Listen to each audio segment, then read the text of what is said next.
నమస్కారం అండి. నేను బ్యాంక్ ఆఫ్ బరోడాలో పనిచేయడం సార్. లక్ష్మణ్ రెడ్డి గారిది మాది ఒకే ఊరు సార్.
ఆంధ్ర రాష్ట్రంలో ఉన్న ప్రతి ఐఏఎస్ ఆఫీసరు, ఐపీఎస్ ఆఫీసరు ఆ సంస్థను ప్రోత్సహించడం, మంచి కార్యక్రమాల్లో భాగస్వామి కావటం చూశారు. ఆనాడున్న అక్షరాస్యత ఉద్యమంలో కానీ, సారా వ్యతిరేక ఉద్యమంలో కానీ, శాస్త్రీయ భావజాలాన్ని ప్రజలకు తీసుకెళ్లే కార్యక్రమంలో కానీ ప్రభుత్వ యంత్రాంగం పూర్తి తోడ్పాటును అందించడం, యంత్రాంగం తోడ్పాటు అందిస్తూ ఉంటే రాజకీయ జోక్యం లేకుండా ఉండటం, రాజకీయ నేతలు కూడా మంచి పని చేస్తున్నారు, ఆ ఐఏఎస్ ఆఫీసర్కి మంచి పేరు వస్తే మా ప్రభుత్వానికి కూడా, మా పార్టీకి కూడా మంచి పేరు వస్తుంది అని తపన పడేవాడు. అక్షరాస్యత ఉద్యమంలో అయితే దాదాపు 4000 మందికి నా లెటర్ ప్యాడ్ మీద సంతకం పెట్టి ఆన్ డ్యూటీ ఇప్పించాను రాష్ట్ర వ్యాప్తంగా. 4000 మంది టీచర్లు, లెక్చరర్లు, ఎంప్లాయీస్ వారి పేరెంట్ ఇన్స్టిట్యూషన్లో ఉండి అక్కడ జీతం తీసుకుంటూ పని అక్షరాస్యత ఉద్యమంలో చేసేవాళ్ళు. అక్కడ 4-5 గంటలు పనిచేస్తే ఇక్కడ 16-15 గంటలు పనిచేసేవాళ్ళు. అంత డెడికేషన్గా పనిచేశాను. నేను కూడా దాదాపు 7-8 సంవత్సరాలు ఆన్ డ్యూటీలో హైదరాబాద్లో ఉండి పనిచేశాను. ఆ పనిచేసే క్రమంలో ఎంతో ఆనందాన్ని పొందాం. ఆనాడు ఎల్వి సుబ్రహ్మణ్యం గారు కానీ, విజయ్ కుమార్ గారు కానీ, కె రాజు గారు, ఇలా దాదాపు 25-20 మంది ఐఏఎస్ ఆఫీసర్లు ఉదయం నుంచి రాత్రి వరకు నిరంతరం పనిచేసేవాళ్ళు, గ్రామాలకు వెళ్ళేవాళ్ళు, గ్రామాల ప్రజలతో కలిసి ఆ అక్షర కేంద్రాలు చూసేవాళ్ళు. అలాంటి వాతావరణం చూశారు. కానీ ఈరోజు పరిస్థితి ఏంటంటే అధికార పార్టీ చెప్పకుండా కింద వాలంటీర్ దగ్గర నుంచి పైన డీజీపీ దాకా ఎవరు కూడా వారు చేయాల్సిన పని, వారి విద్యుత్ ధర్మం, వారి వృత్తి ధర్మాన్ని పాటించే పరిస్థితులు లేదు. అధికార పార్టీ నేతలు ఏం చెప్పినా అది తప్పని ఆ ఫైల్లో రాసే ధైర్యం కానీ తప్పని చెప్పే పరిస్థితి కానీ కనపట్టలేదు. దానికి భిన్నంగా అధికార పార్టీ నేతలు ఏ తప్పు చెప్పినా ఆ తప్పుని అమలు చేయడానికి తీవ్రంగా ప్రయత్నం చేస్తున్న పరిస్థితి కూడా చూస్తాం. అంటే శాసన వ్యవస్థ కార్యనిర్వాహక వ్యవస్థ మీద పూర్తిగా అదుపులోకి తీసుకొని శాసన వ్యవస్థ చెప్పినట్టుగానే కార్యనిర్వాహక వ్యవస్థ చేసేటట్టుగా మార్చగలిగారు. మా మిత్రుడు ఒక ఆయన కలెక్టర్ గారు చెప్తున్నారు, ఒకప్పుడు కలెక్టర్ ఆఫీస్ నుంచి కలెక్టర్ గారు ఎంఆర్ఓకి ఫోన్ చేసి పలానా పని చేయమంటే ఎంతో భయపడుతూ చాలా దీక్షతో ఆ పని చేసేవాడు.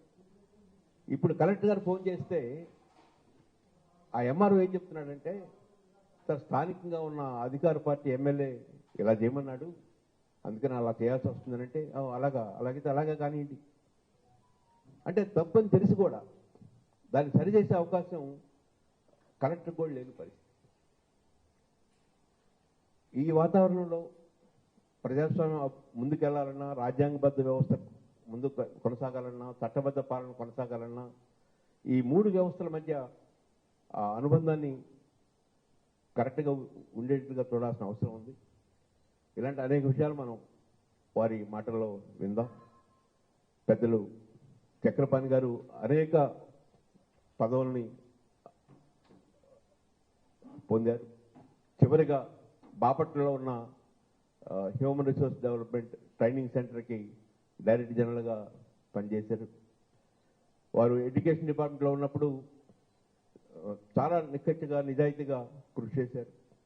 వారి అనుభవాల్ని మనతో పంచుకుంటారు.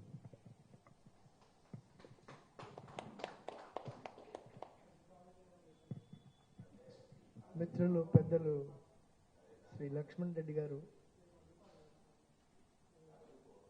శ్రీ సాయిబాబా గారు, ఫోరం ఫర్ బెటర్ బాపట్ల, నాతో కొన్ని సందర్భాల్లో పనిచేసినటువంటి మిత్రులు రాధాకృష్ణమూర్తి గారు, ఈ సమావేశానికి విచ్చేసిన పెద్దలందరికీ నమస్కారం.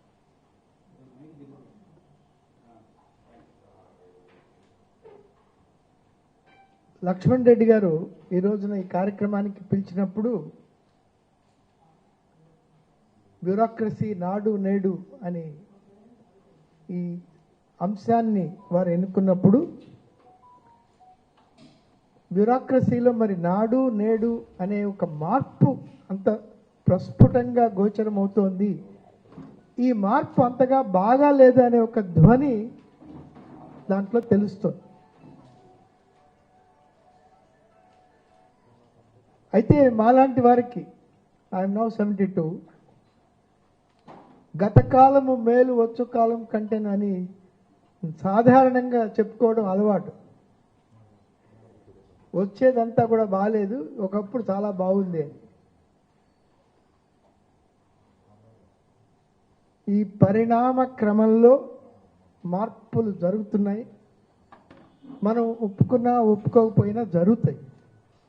కానీ ఈ జరుగుతున్న మార్పు ప్రజాక్షేమానికి, larger good of the people, ఇది అనుగుణంగా ఉందా లేదా అనే బేరీజు మనలాంటి విజ్ఞులు వేయవలసిన అవసరం. ఈ బేరీజు వేసుకునే క్రమంలో వ్యవస్థీకృతమైనటువంటి మార్పుల వల్ల ఏమైనా మంచి జరుగుతుందా, అసలు వ్యవస్థల యొక్క ప్రామాణికత ఏ విధంగా ఉంది, ప్రజాస్వామ్య వ్యవస్థలో ప్రజాస్వామ్యం అనేది వ్యవస్థల యొక్క మనుగడ. ఇందాక వారు చెప్పినట్టుగా harmonious balance between various wings of the state, executive, judiciary, legislature. ఈ మూడిటి మధ్యలో ఒక హార్మోనియస్ బ్యాలెన్స్ ఉన్నప్పుడే ప్రజాస్వామ్యం అనేది కొంచెం పరిఢవిల్లుతుంది, ప్రజాస్వామ్యానికి ఒక మనుగడ ఏర్పడుతుంది. మరి ఈ అనూహ్యమైనటువంటి అంతగా డిజైరబుల్ కాని డెవలప్మెంట్స్ కొన్ని జరుగుతున్నాయంటే దానికి ఈ వ్యవస్థలో ఉన్న అందరం కూడా కారణం. ఒకరే కాదు, ప్రజలు కారణం, ప్రజల్లో విస్తృతంగా ఏర్పడుతున్నటువంటి స్వార్థము కొంతవరకు కారణం, లేక డెవలప్మెంట్ చాలా తొందరగా అందుకోవాలి, మనందరం కూడా మిగతా వారితో పోటీ పడాలి అనే పోటీతత్వమే కావచ్చు. నాకు సంబంధించినంత వరకు ఏ పరిమితులు ఉండకూడదు, మిగతా వాళ్ళకి మాత్రమే పరిమితులు ఉండాలనే మధ్యతరగతి ఆలోచన కూడా కావచ్చు. రాజకీయాలని ఒక ట్రేడ్గా, ఒక వ్యాపార సరళిలో మలుచుకోవడానికి అలవాటు పడుతున్నటువంటి పొలిటికల్ పార్టీస్ ప్రతినిధులు కూడా కావచ్చు.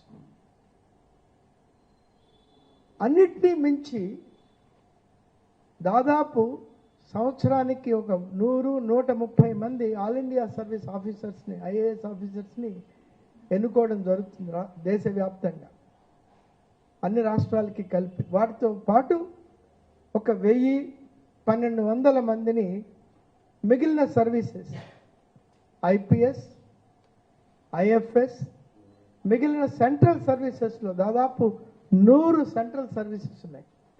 వాటిలో కూడా మనం చాలా మెరికల్ లాంటి వ్యక్తుల్ని ఎన్నుకుని వాళ్ళకు ఉద్యోగ అవకాశాలు ఇవ్వడం జరుగుతుంది. వీటితో పాటు వివిధ రాష్ట్రాల్లో స్టేట్ సర్వీసెస్ ఉంటాయి, స్టేట్ సివిల్ సర్వీసెస్ ఉంటాయి,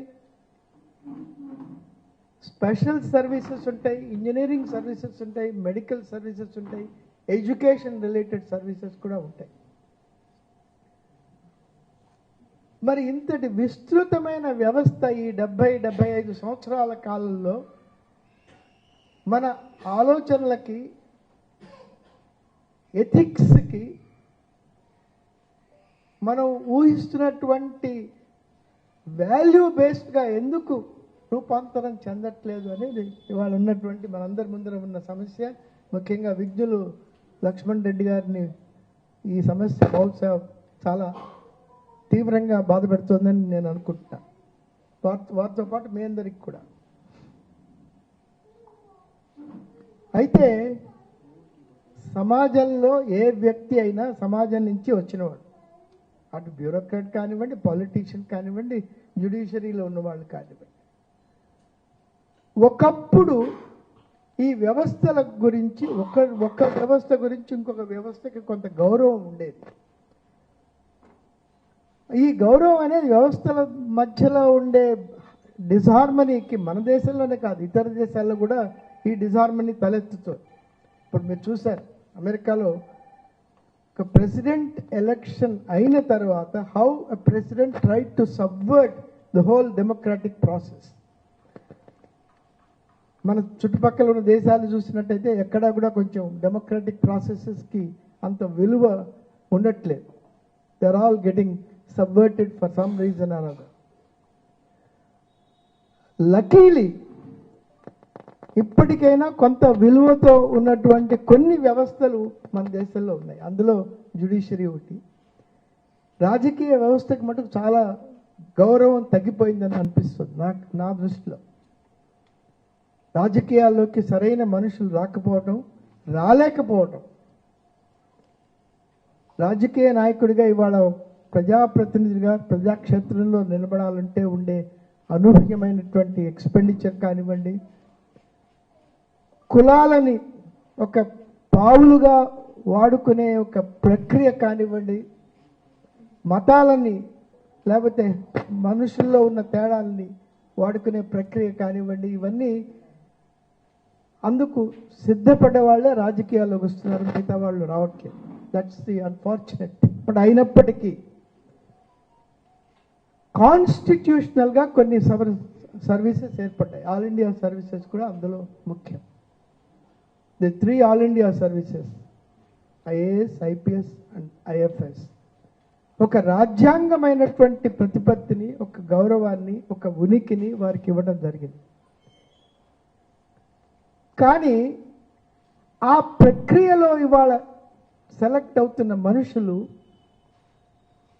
number 1 they are very sharp, very brilliant. కానీ ఆ పరీక్ష ద్వారా, ఆ రిటర్న్ ఎగ్జామినేషన్ ద్వారాను, ఓరల్ ఇంటర్వ్యూ ద్వారాను మనిషిలో ఉన్నటువంటి మంచితనాన్ని కానీ కమిట్మెంట్ని కానీ బేరీజు వేసే పద్ధతులు లేవు మనకి.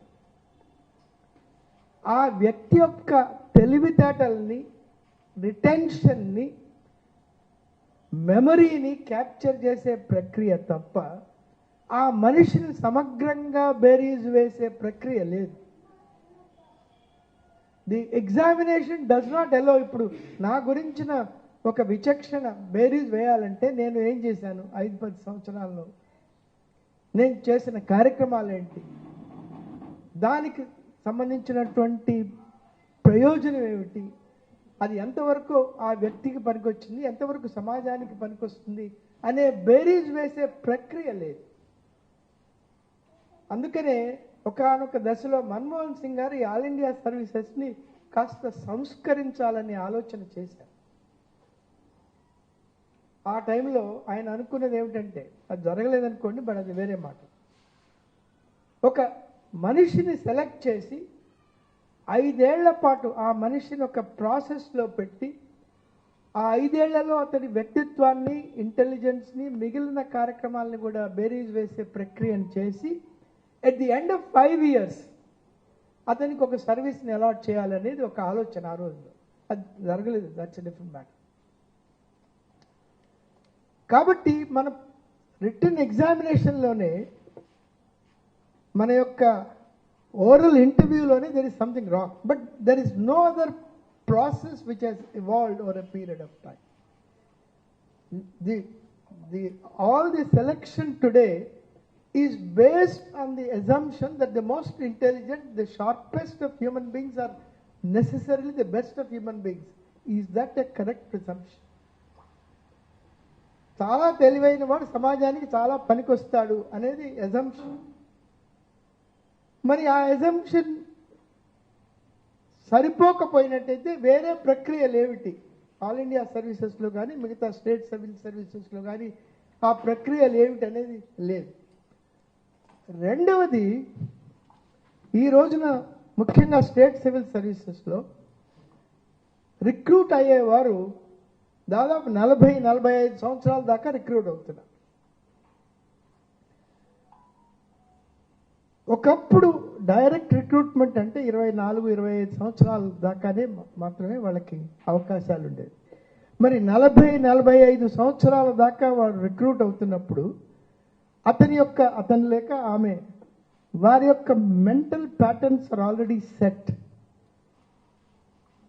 ఆ స్టేజ్లో మనం సర్వీస్లోకి తీసుకుని ఒక 10-15 సంవత్సరాలు మళ్ళీ సర్వీస్ని ప్రొవైడ్ చేసి, ఆ సర్వీస్ ద్వారా ప్రజలకి వీరి చేత విస్తృతంగా సేవ చేసే అవకాశం ఎంతవరకు ఉంటుందనేది ప్రశ్నార్థకం. ఇప్పుడు 15 సంవత్సరాల్లో రిటైర్ అయ్యే వ్యక్తి ఆ 10-15 సంవత్సరాల్లో ఏమాత్రము భయం లేకుండా, స్వార్థం లేకుండా, తన యొక్క కుటుంబం యొక్క చింతన లేకుండా మరి సర్వీస్ చేయగలుగుతాడా లేదా ఆ వయసులో చేరిన వాళ్ళు అనేది ఒక క్వశ్చన్. అందుకనే మనం if you go back to Plato ఏమన్నాడు? ఫిలాసఫర్ కింగ్స్ అన్నాడు. అంటే ఒక 5 సంవత్సరాల వాడిని తీసుకుని వాడికి దాదాపు 50 సంవత్సరాలు విద్యాభ్యాసం గడిపి, ఆ 50 సంవత్సరాల్లో తర్కం, మ్యాథమెటిక్స్, పబ్లిక్ అడ్మినిస్ట్రేషన్, ఫిలాసఫీ వీటిని బోధించి 55 సంవత్సరాల తర్వాత వీడికి ఒక పబ్లిక్ సర్వీసు, ప్రజాక్షేత్రంలో వీడికి ఒక అవకాశం కల్పించాలని, దట్స్ వాట్ ప్లేటో థాట్ 2-3 వేల సంవత్సరాల ముందు. మరి అటువంటి ప్రక్రియ లేవు. అంతేకాకుండా రాజకీయాల్లో కానీ అడ్మినిస్ట్రేషన్లో కానీ టెక్నాలజీ ద్వారా వచ్చేటటువంటి విస్తృతమైన మార్పుల్ని వెంటనే మన యొక్క రూల్స్లో కానీ చట్టాల్లో కానీ ఇంటిగ్రేట్ చేసి ఆ మార్పులకి అనుగుణంగా వీళ్ళ యొక్క శిక్షణని మార్చే ప్రక్రియ కూడా లేదు. The technology assimilation, for instance మీరు ఈ మధ్యనే చూసుంటారు, criminal amendments, CrPC, IPC, CPC ఇవన్నీ కూడా మారుస్తారు. విట్నెస్ ఎవిడెన్స్ యాక్ట్ పార్లమెంట్లో. మన యొక్క ప్రక్రియల ద్వారా మన అడ్మినిస్ట్రేషన్ ఎంతవరకు అయితే పేపర్ బౌండ్ అడ్మినిస్ట్రేషన్ అవుతుందో అక్కడ ఈ ప్రాబ్లమ్స్ అన్నీ కంటిన్యూ అవుతాయి. అందుకనే గవర్నమెంట్ ఆఫ్ ఇండియా ఒకటి రెండు సార్లు ది టిరనీ ఆఫ్ ఇంక్ సిగ్నేచర్ అన్నారు. టిరనీ ఆఫ్ ఇంక్ సిగ్నేచర్ అంటే మనం సిగ్నేచర్కి, కాగితానికి ఇచ్చిన విలువ మనిషి యొక్క మాటకి, దాంట్లో ఉన్నటువంటి వాల్యూకి లేదనమాట. ఇవాళ ఒక మాట చెప్తే ఆ మాట, ఇప్పుడు for instance there is an accident on the road, it's captured in the CC camera. ఆ యాక్సిడెంట్కి మళ్ళీ ఛార్జ్ షీట్ వేసి, ఎఫ్ఐఆర్ వేసి, ఛార్జ్ షీట్ కట్టి దాదాపు ఒక 7-8 సంవత్సరాలు దాని గురించినటువంటి విస్తృతమైన జ్యుడిషియల్ ప్రొసీడింగ్స్ జరుగుతుంటే the law will never take its course. So ఈ మారుతున్నటువంటి టెక్నాలజీకి అనుగుణంగా మన చట్టాల్లో కానీ, రూల్స్లో కానీ, డిపార్ట్మెంటల్ కోడ్స్లో కానీ తీసుకొచ్చిన మార్పులు చాలా తక్కువ. ఇంకొకటి,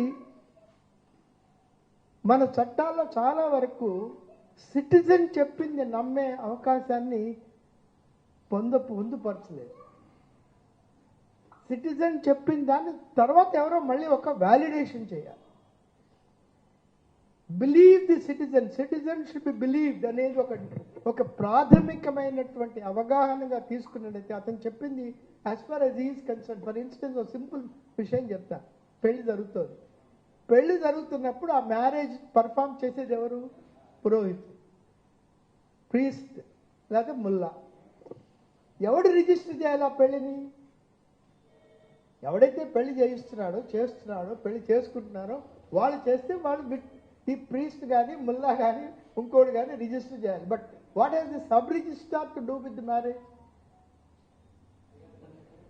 ఇట్ హెస్ నో రెలవెన్స్. కాబట్టి ఇప్పుడు మీకు త్రూ ఎ కంట్రాప్షన్, వీడియో ద్వారా, through a hand held contraption, you can record it and then immediately put it in the server and say that this marriage is registered within 5 minutes of registration of the marriage. Similarly, births, deaths. What has the municipality to do with birth and death? ఎవడైతే చనిపోతున్నాడో ఆ కుటుంబ సభ్యులు, ఆ కుటుంబానికి సంబంధించిన వాళ్ళు, ఎవడైతే శరీరాన్ని కాలుస్తున్నాడో వాళ్ళు, దేర్ వ్యాలిడేషన్ ఈజ్ ఇంపార్టెంట్.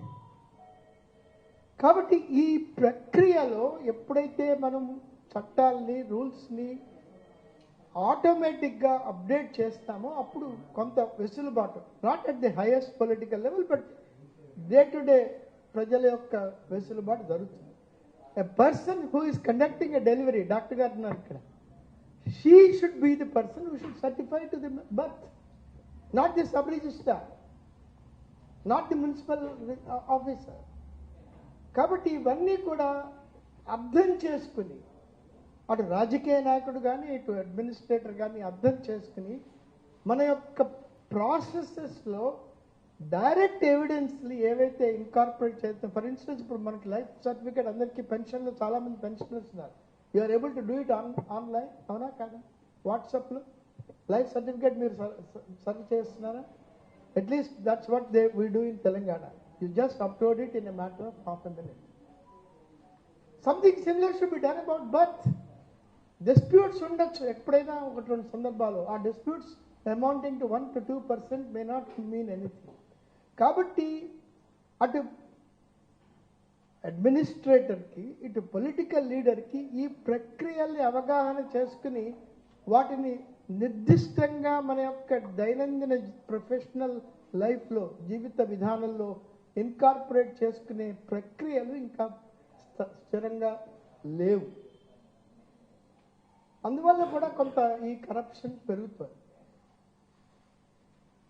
రాజకీయ నాయకుడికి ఎప్పుడైతే డిస్క్రిప్షన్ ఉంటుందో, ఫర్ ఇన్స్టెన్స్ ఇంకొకటి అన్ఫార్చునేట్గా ఈ రైట్ టు ఇన్ఫర్మేషన్ యాక్ట్ వచ్చిన తర్వాత చాలా పాజిటివ్ డెవలప్మెంట్స్ కొన్నాళ్ల పాటు జరిగినాయి, ఒక 5-10 సంవత్సరాల పాటు.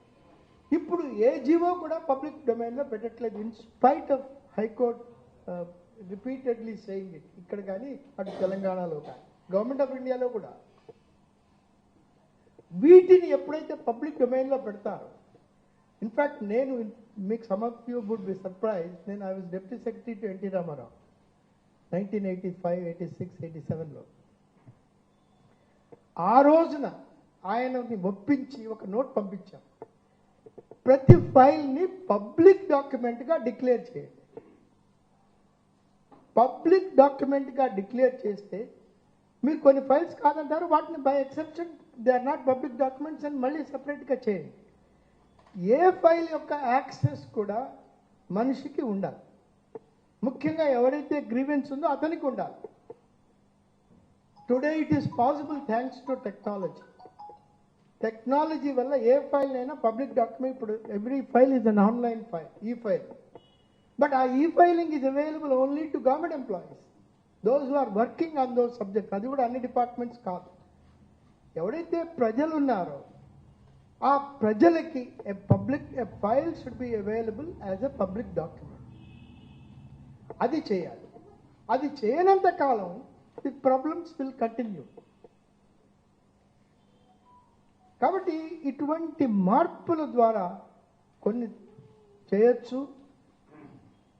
ఇంకొకటి ఏమిటంటే, మనలో ఎవరైతే వివిధ స్టేట్స్ లెవెల్స్లో ఐఏఎస్ ఆఫీసర్స్లోనే కాదు, మధ్యస్థంగా కూడా మిడిల్ లెవెల్లో, లోయర్ లెవెల్లో ఇప్పటికీ కనీసం ఒక 25-30% వాళ్ళ విలువలకు అనుగుణంగా పనిచేస్తున్నారని నేను అనుకుంటున్నాను. It's not as if everybody is corrupt or everybody is bad. ఏ వ్యవస్థలోనైనా ఒక 25-30% బాగా పనిచేస్తున్న వాడు ఉంటారు. ఒక 20-25% పైవాడు ఏ విధంగా చెప్తే దానికి అనుగుణంగా నడుచుకునేవాడు ఉంటాడు. ఒక 25-30% పైవాడు ఏం చెప్పినా వీడికి ఏం విలువలు లేకుండా వాడు చేసేది వాడు చేస్తారు. అటువంటి వాళ్ళని కాస్త దండనం దశగుణం భవేత్ అనే కార్యక్రమం వాళ్ళకి ఏర్పాటు చేయాలి. కాబట్టి ఒక అడ్మినిస్ట్రేటర్ యొక్క రోల్ ఏమిటంటే, ఈ 25% వాళ్ళకి బాగా చేస్తున్న వాళ్ళకి ప్రోత్సాహం, ఒక 25-30% వాళ్ళకి ఒక నిర్దిష్టమైనటువంటి అవకాశం, వాళ్ళకి మంచి అవకాశాలు ఇవ్వటం, ఆ మిగిలిన వాళ్ళని శిక్షించడం చేయాల్సి వస్తుంది.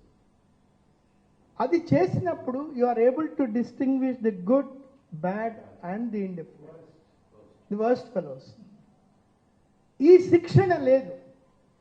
ఇప్పుడు ఒక చోట కరప్షన్ జరుగుతుంది, లెట్స్ సే కరప్షన్ జరుగుతున్నప్పుడు వాడు ఏం చేశాడనే దానికంటే అసలు ఎవరు ఈ పోస్టింగ్ ఇచ్చారు, ఈ పోస్టింగ్ అనే ఎవడు ఓవర్ నైట్ కరప్ట్ కాడు.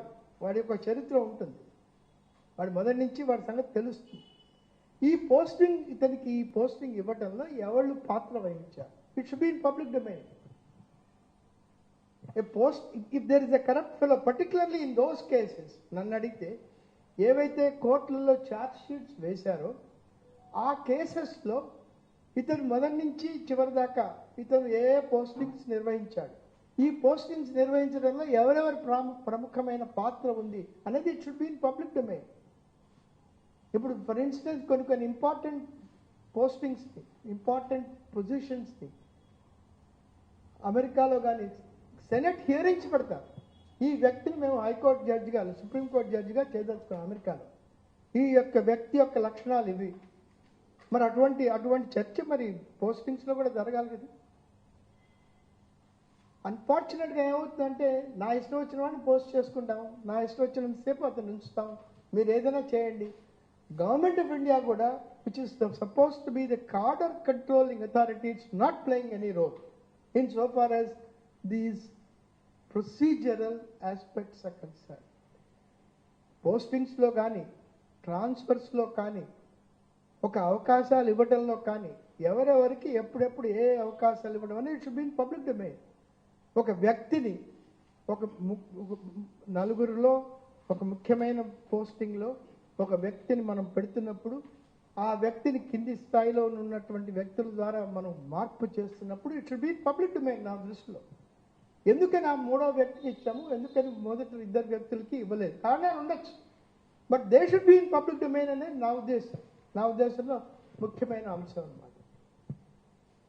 కాబట్టి అటు టెక్నాలజీని వాడుకోవడంలో కానీ యాక్చువల్గా నాలాంటి వాడికి అధికారం ఇస్తే every conversation between a bureaucrat and a subordinate, a bureaucrat and the political master should be in public domain. It is possible to declare it. మీరు టెలిఫోన్లో ఎన్ని ఆదేశాలు ఇచ్చారు కన్ఫర్మ్. ఇన్ఫాక్ట్ గవర్నమెంట్ ఇదివరకు ఒకప్పుడు ఉండేది ఏపీ సెక్రటేరియట్లో, మీరు ఏదన్నా టెలిఫోనిక్గా మౌఖికంగా ఒక ఆదేశం ఇస్తే వెంటనే దాన్ని రైటింగ్లో కన్ఫర్మ్ చేయండి. ది సెక్రటేరియట్లో పనిచేసే వ్యక్తులు they are entitled, they are well within their right to seek the written confirmation in writing అని అప్పుడు ఆదేశాలు ఉన్నాయి.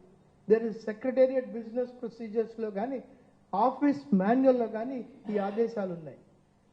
అన్ఫార్చునేట్గా బ్యూరోక్రాట్ కూడా is not insisting because it's not convenient for him or he thinks it's not convenient for the political mass. అందువల్ల ఇటువంటి systemic ప్రాసెసెస్ని కనుక మనం ఎప్పుడైతే ప్రొవైడ్ చేస్తామో, in fact one minister, chief minister in Kerala has declared his office round the clock online అన్నమాట. ఆయన ఏ meeting పెట్టినా ఆ మీటింగ్ని పబ్లిక్ డొమైన్లో పెట్టేవారు. Anybody could discuss, could follow what is happening. ఇప్పుడు హైకోర్టులోను సుప్రీంకోర్టులోను కొన్ని ప్రొసీడింగ్స్ని పబ్లిక్ డొమైన్లో పెట్టినట్టుగా ఏ మీటింగ్ జరిగినా కూడా it should be in public domain. Why not? Chief minister గారి దగ్గర కానీ, మిగతా ఇంపార్టెంట్ మినిస్టర్స్ దగ్గర కానీ, చీఫ్ సెక్రటరీ గారి దగ్గర కానీ జరుగుతున్న మీటింగ్స్ ఎవరికైతే ఆసక్తి ఉందో వాళ్ళు వింటారు. It should be in public domain. The leader or the bureaucrat who is giving these instructions cannot say నేను ఆదేశాలు ఇవ్వటం జరగలేదని. ఇన్ఫ్యాక్ట్ ఇప్పుడు కాదు, షా కమిషన్ ముందరే, I think Shah commission proceeding, some of you are aware of it. Shah commission said when the bureaucrats were asked to crawl, they bent. వాళ్ళని మెల్లిగా పాకమంటే వాళ్ళు వంగి అక్కడే కూర్చుని సతికిల పడిపోయినారని. ఆ రోజు నుంచి సమస్యలు ఉన్నాయి. ఆ రోజు నుంచి బ్యూరోక్రసీకి, పొలిటికల్ లీడర్స్కి కొన్ని టెన్షన్స్ ఉన్నాయి, కాన్ఫ్లిక్ట్స్ ఉన్నాయి. ఉండాలి ఆ టెన్షన్. ఇట్స్ హెల్దీ బ్యాలెన్స్ని మెయింటైన్ చేసే టెన్షన్. అన్ఫార్చునేట్లీ ఇవాళ the stage has come when IAS officers, I know that IAS officers go around MLAs for seeking the postings as district collectors, postings as senior secretaries in some of the departments. I have seen that happening in this state, in other states. A political master also would want to, average political master, మరి ఒక స్థాయి దిగిన వాళ్ళైతే అది వేరే మాట. A normal political leader would also want to get the best out of bureaucrats. వాళ్ళు ఒకప్పుడు ఏమనుకునే వాళ్ళంటే, వీళ్ళు ఈ బ్యూరోక్రాట్ నా మాట చెప్పినా వినకపోయినా నా అపోనెంట్ చెప్పిన మాట వినకుండా ఉంటే చాలా అనుకునేవాళ్ళు అన్నమాట. ఇప్పుడు ఆ స్థితి పోయింది. ఇన్ఫ్యాక్ట్ నాకు తెలుసు ఒక అధికారిని ఒకానొక ముఖ్యమంత్రి గారి సందర్భంలో, ఇతను చాలా కరప్ట్ సార్, అతన్ని మనం పక్కన పెట్టాలని ఆ సెక్రటరీ గారు చెప్తే, మరి ఈ మాట ముందరే చెప్పలేదు, ఎప్పుడో వాడిని తీసుకొచ్చి మంచి పోస్టులో వేసేవాళ్ళం కదా. I don't want to name the individuals, I don't want to name the chief minister. But the same political masters also listen to you. In fact, నేను ఒకసారి ఒక ఇరిగేషన్ సెక్రటరీగా ఉన్నప్పుడు ఒక ముఖ్యమైన tender, it was being considered. The government wanted the acceptance of the tender. ఈ టెండర్ని accept చేయడానికి ఉన్న ప్రతిబంధకం ఏంటంటే, గవర్నమెంటే కోర్టులో ఒక కేసు వేశారు on the basis of the report of the IG intelligence that money has change hands in this transaction, in this tender అని. Then I mention to the honourable chief minister of the day, sir మనమే ఒక counter వేశాము, మరి ఆ కౌంటర్కి అనుగుణంగా కాకుండా మనం ఏ చర్య తీసుకున్నా it will be assailed in a court of law అంటే, ఆ రోజున ఆ ముఖ్యమంత్రి గారు అడిగారు, అదే బాగానే ఉంది, can you guarantee that if I cancel this tender, I wanted this tender to be cancel because we filed a counter in the high court saying that money has change hands. Then He said, can you give me a guarantee that if I cancel it, the work will be completed in time? I told him, sir, I can't give you a guarantee. But I will certainly do my best to see that the work is completed in time. All credit to that Chief Minister. He not only agreed with me for cancellation of the tender, he also wrote to the World Bank saying that for these reasons he is cancelling the tender. అంటే ఆ రోజున ఆయనకి గట్టిగా చెప్పాల్సి వచ్చింది. నేను ఒక స్టేజ్లో డిస్కషన్లో ఎక్కడి దాకా వెళ్ళిపోయిందంటే, సార్ మరి నేను ఇప్పుడు I'm not talking as a officer, I'm talking as a member of the opposition. నేను ఈ మాట, ఈ ప్రస్తావన అసెంబ్లీలో తీసుకొస్తే మీరేం సమాధానం చెప్తారని అడిగాను ఆయన. కొంచెం ఆయన he was a little taken aback, but he understood what I was trying to say. But he had respect for what I tried to do. And then he certainly agreed with me అన్నమాట. అంతేకాకుండా positive పనులు చేయడానికి కూడా you need the support of political master. You can't do anything without a political master. It's very clear. ఎవరైనా సరే, ఏ డిస్పెన్సేషన్లోనైనా సరే. ఒకసారి నేను జూనియర్ కళాశాల బిల్డింగ్స్కి నాబార్డ్ అసిస్టెన్స్ గురించి I made a proposal that we should write to NABARD for seeking construction assistance. నాబార్డ్లో మనం అడగాలి డబ్బులు.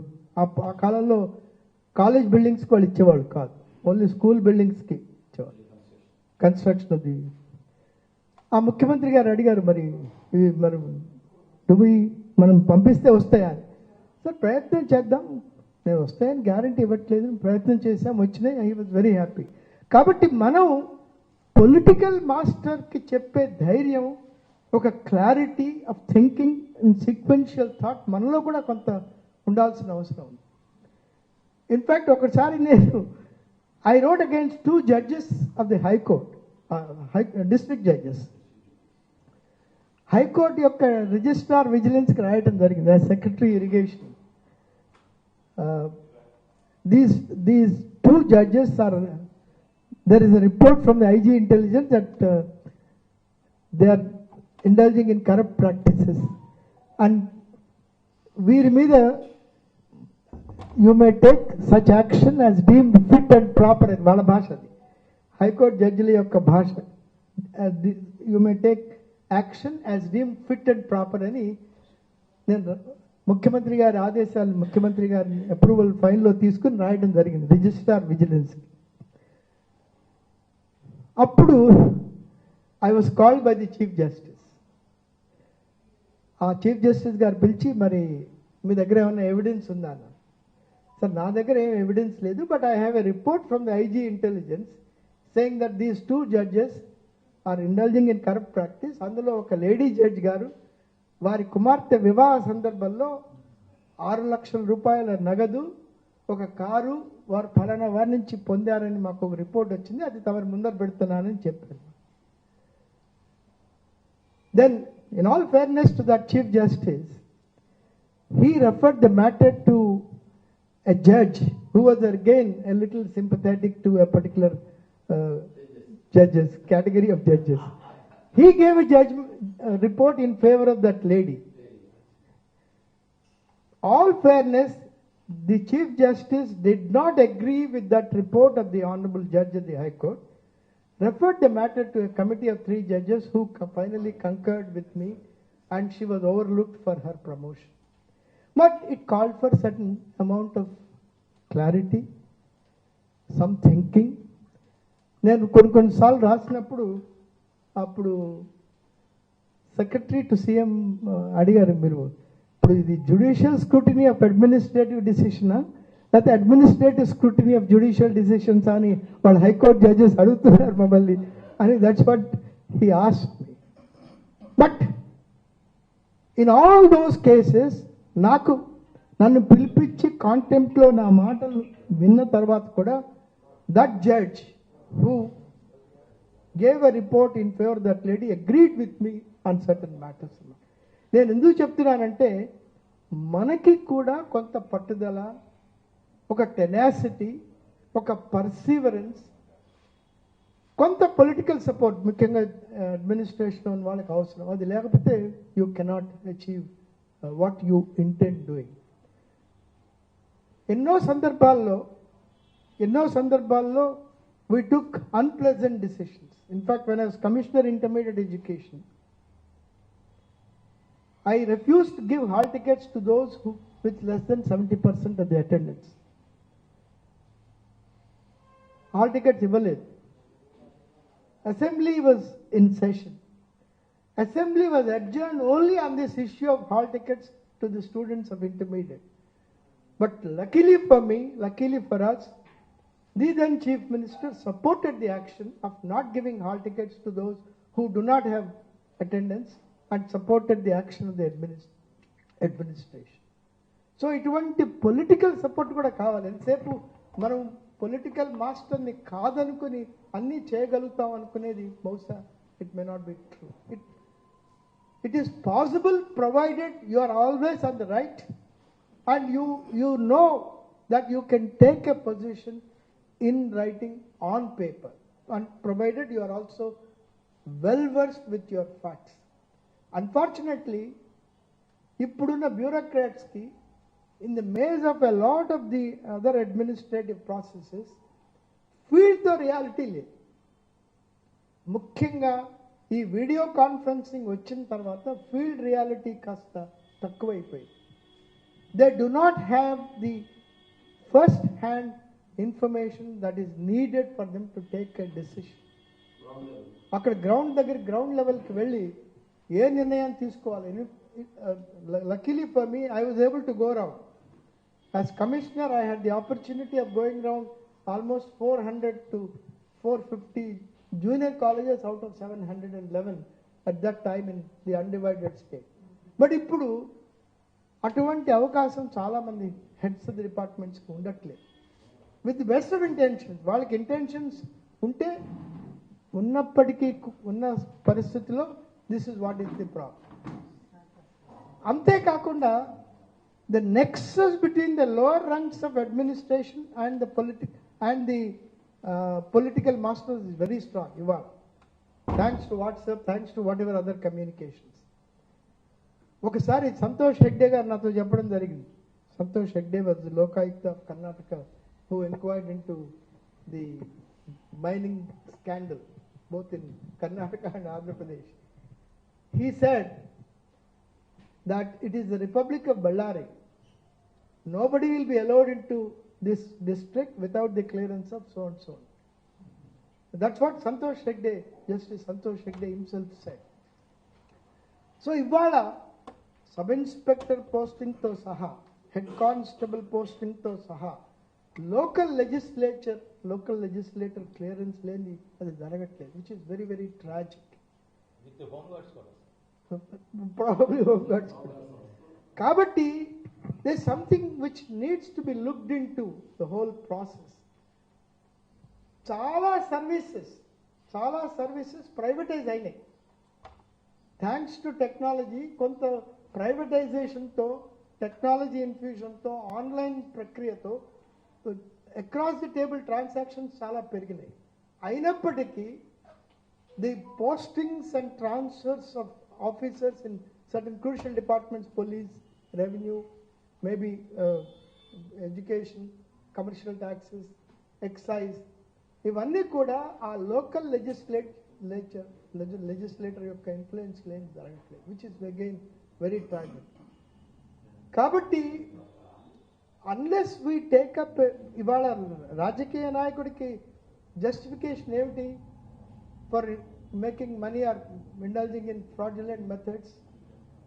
నేను ఎలక్షన్లో ఇంత ఖర్చు పెట్టాలి, 30 కోట్లు, 40 కోట్లు, 50 కోట్లు ఖర్చు పెట్టాలంటే this is what I need to do it. ఈ రోజున another major development that I think we should all reflect on is there a need for an outsider to go to any village to canvass? మీకు ఏ ప్రక్రియ ద్వారానైనా, online ప్రక్రియ ద్వారానైనా, వాట్సాప్లోనైనా you are able to reach out to thousands of people through technology. మీకు ఆ రోజున 100 కోట్ల మందికి సైమల్టేనియస్గా ఒక message could go out the other day. Telecom services నుంచి. కాబట్టి ఇవాళ ఈ సాంకేతిక ప్రక్రియలు ఏర్పడుతున్నటువంటి ఈ దశలో where is the need for any canvassing? Whatever you want to do you can do it online. ఆ ఆన్లైన్ ప్రక్రియతో ఎప్పుడైతే మీరు క్యాన్వసింగ్, ఓటర్ సెన్సిటైజేషన్ ఇవన్నీ చేయగలుగుతారో automatically the cost comes down. ఇవాళ one of the major factors for political parties is organising meetings, taking care of people, etc. All that is unnecessary na drishlo. Technology is there. You can reach out through the electronic media, you can reach out through the digital media, you can reach out through the print media. Kabatti it's a complex issue today. ప్రజల్లో కూడా నేను డబ్బు తీసుకుని vote వేయను అనే ఒక ఆలోచన రావడం, అటువంటి ఆలోచనని మన విజ్ఞులు లక్ష్మణ్ రెడ్డి గారు లాంటి వారు ప్రయత్నం చేయడం, సెంటర్ ఫర్ డెమోక్రసీ ద్వారా ఆ ప్రక్రియని middle class, in fact middle class has to play a role. Unfortunately మన తెలంగాణ ఎలక్షన్స్లో చూసాం, the voting percentage in Hyderabad is only 40-45%, which again is a reflection of the whole ethos of the middle class. ఒకనొక ముఖ్యమంత్రి గారు నాతో అన్నారు, నేను హైటెక్ సిటీలో ఇంత ప్రయత్నాలు చేశాను, అక్కడి వాళ్ళే ఓట్లు వేయలేదు after he lost the election. కాబట్టి the middle class also has to play its role in terms of sensitizing the others.